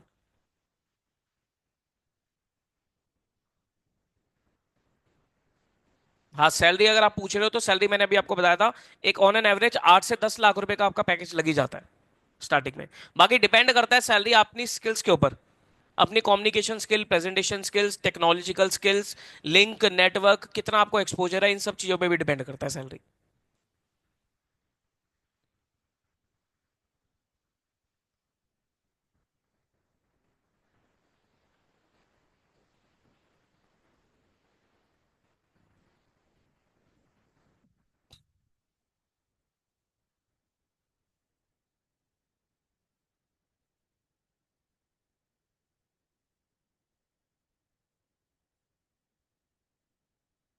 सो इस प्राइस में जो आपको क्लासेस मिल रही है, ये बहुत बेस्ट प्राइस पे आपको क्लासेस मिल रही हैं। ऑफर्स मैंने आपको बता ही दिए थे।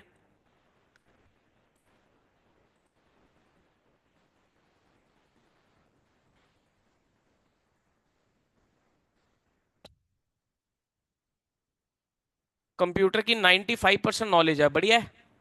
सीए के लिए कौन कौन से कंप्यूटर स्किल्स लर्न करना चाहिए? देखो, बेसिक जो स्किल्स होती है ना, कि बेसिक आपको कंप्यूटर्स आना चाहिए, एक्सेल आना चाहिए, बाकी कुछ अकाउंटिंग सॉफ्टवेयर्स है, पावर पॉइंट आना चाहिए। देखो, अब तो चैट जीपीटी का जमाना है, आजकल तो चैट जीपीटी का जमाना है, एआई का जमाना है, तो आपको इन सब टूल्स के बारे में पता होना चाहिए। मैं आपको ग्रुप पे डेमो लेक्चर्स भी भेज दूंगा। अगर आप लोग अभी बिना डेमो देखे डिसीजन नहीं ले पा रहे हो तो कोई दिक्कत नहीं है, मैं आपको डेमो लेक्चर्स भी भेज दूंगा चारों सब्जेक्ट के। आप डेमो लेक्चर्स देख लो, उसके बाद आप डिसीजन लेना हो तब ले लेना, कोई दिक्कत नहीं है। लेकिन ध्यान रहे, तब प्राइस फिर 20,000 रहेगा। अभी अगर आपने रजिस्ट्रेशन करा लिया तो मैं आपको दे रहा हूं इस प्राइस पे 16,000 रुपए में। लेकिन बाद में अगर आप जब भी लोगे क्लासेस तो आपका जो प्राइस रहेगा वो फिर 20,000 रहेगा, फिर वो ऑफर खत्म हो जाएगा, फिर वो ऑफर खत्म हो जाएगा। फिर अगर आप 20,000 रुपए दे के क्लास लोगे, आपकी मर्जी है। नहीं तो 16,000 रुपए दो, 5,000 रुपए पे करो और अपनी क्लास को बुक कराओ ना। वेट किस बात का? क्यों आपको एक्स्ट्रा पैसे देने हैं? क्योंकि आगे जाकर कल ही प्राइस ये 20,000 रुपए हो जाएगा फिर।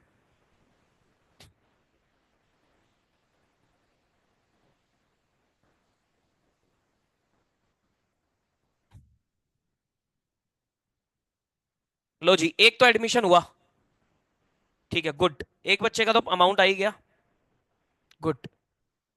बाकी बच्चे किस सोच में हो? एक रजिस्ट्रेशन हुआ, so welcome to our CA course, CA foundation course. बहुत बढ़िया। कल ही आप लोगों की क्लास शुरू हो जाएगी, कल से आपकी क्लास शुरू हो जाएगी। बाकी बच्चे बताओ।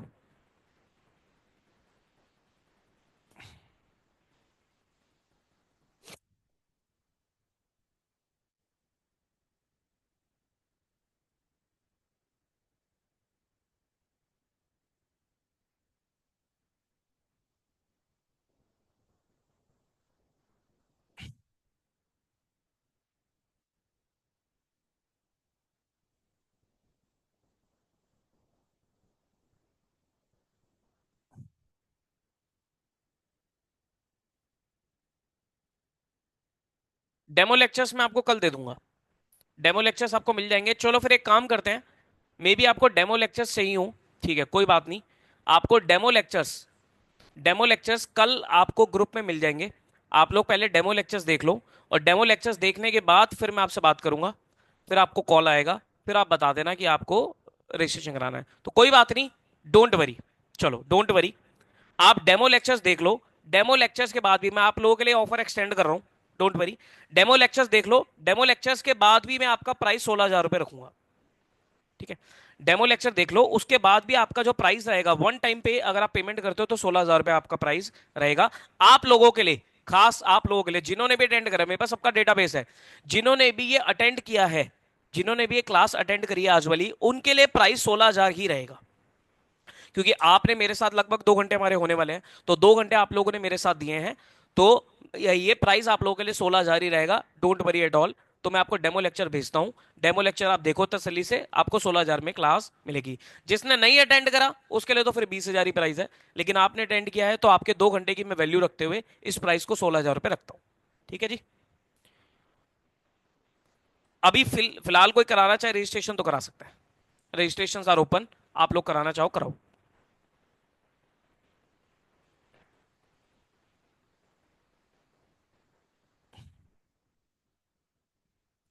बाकी थोड़ा बहुत आप वीजेसी ग्लोबल यूट्यूब पे भी जाकर देखो, यूट्यूब चैनल है मेरा वीजेसी ग्लोबल के नाम से, आप उस पर जाओ और आपको उस पर पता लग जाएगा कि हम किस तरीके से पढ़ाते हैं।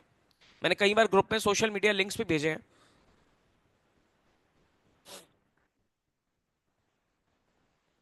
एक नंबर आएगा, एक नंबर आप नोट कर लेना, 9310235483। ये नंबर से आपको ना कॉल आएगा, मतलब इसी नंबर से आपको मैसेज आएगा, ये नंबर से आपको कॉल आएगा, ठीक है, कॉल आएगा, मैसेज आएगा, तो आप लोग इस नंबर से कॉल को पिक कर लेना, ठीक है। ये हमारा ऑफिस का नंबर है, तो आपको इस नंबर पे कॉल आएगा। क्लास ऐप पर होती है बेटा, क्लासेस ऐप पर होती है, यूट्यूब पर नहीं होती, ऐप पर होती है। यूट्यूब पे तो फ्री हो जाएगा ना, फिर ऐप पर क्लासेस होती है, ठीक है, पेड क्लासेस ऐप पर होती है। डेमो लेक्चर्स आपको यूट्यूब वाले मिलेंगे, यूट्यूब पे कुछ हम डेमो लेक्चर्स डाल देते हैं तो वो यूट्यूब के लिंक आपको मिल जाएंगे। अदरवाइज क्लासेस जो होती है वो ऐप पे मिलेंगी, तो ऐप का आपको एक्सेस मिल जाएगा। प्ले स्टोर पे वीजेसी ग्लोबल के नाम से, वीजेसी ग्लोबल क्लासेस के नाम से ऐप मिलेगी, आप वो ऐप डाउनलोड कर सकते हो। वंस यू डाउनलोड, उसके बाद आपको ऐप का एक्सेस मिलेगा, तो क्लासेस वहीं पर ही होंगी, अकाउंट्स की क्लासेस। बाकी सब सब्जेक्ट की अलग अलग ऐप है, तो वो अलग अलग ऐप आपको मिलेगी।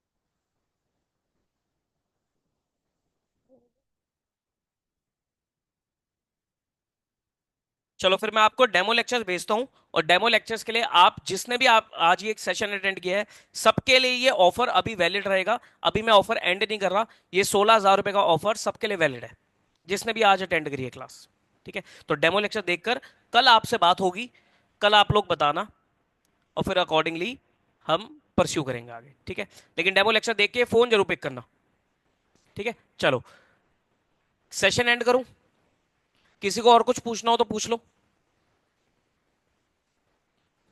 और भी किसी की कोई क्वेरी हो, पूछना चाहते हो तो पूछ लो, फिर मैं सेशन को एंड कर देता हूं।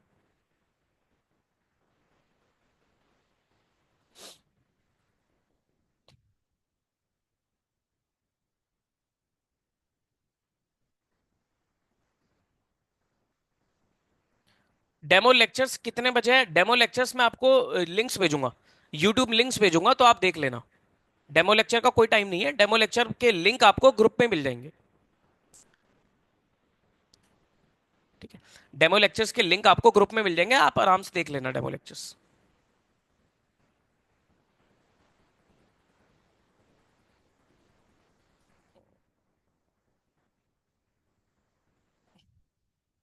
साइंस स्ट्रीम से है एक बच्चा, तो सीए परस्यू। साइंस स्ट्रीम वालों को ना अकाउंट्स में दिक्कत आती है, कर सकते हैं वो बच्चे भी, साइंस वाले बच्चे भी सीए कर लेते हैं, ऐसी बात नहीं है, लेकिन मैंने देखा है साइंस वाले बच्चों को थोड़ा अकाउंट्स में दिक्कत रहती है। बट अब मेहनत करने वाला बच्चा होना चाहिए, मेहनत करेगा तो वो साइंस वाला भी कर सकता है, कोई ऐसी दिक्कत नहीं है। साइंस वाले मैंने बहुत से सीए बनते हुए भी देखे हैं।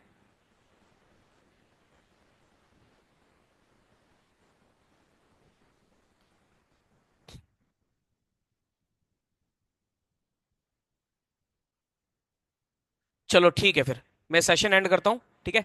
तो जल्दी आपसे जल्दी मुलाकात होगी, डेमो वेमो देखो, फिर आप अपना डिसीजन लो, माइंड मेकअप करो, ट्रस्ट करो, बढ़िया से बढ़िया आपको क्लासेस मिलेंगी, ठीक है। चलो, all the best, bye bye.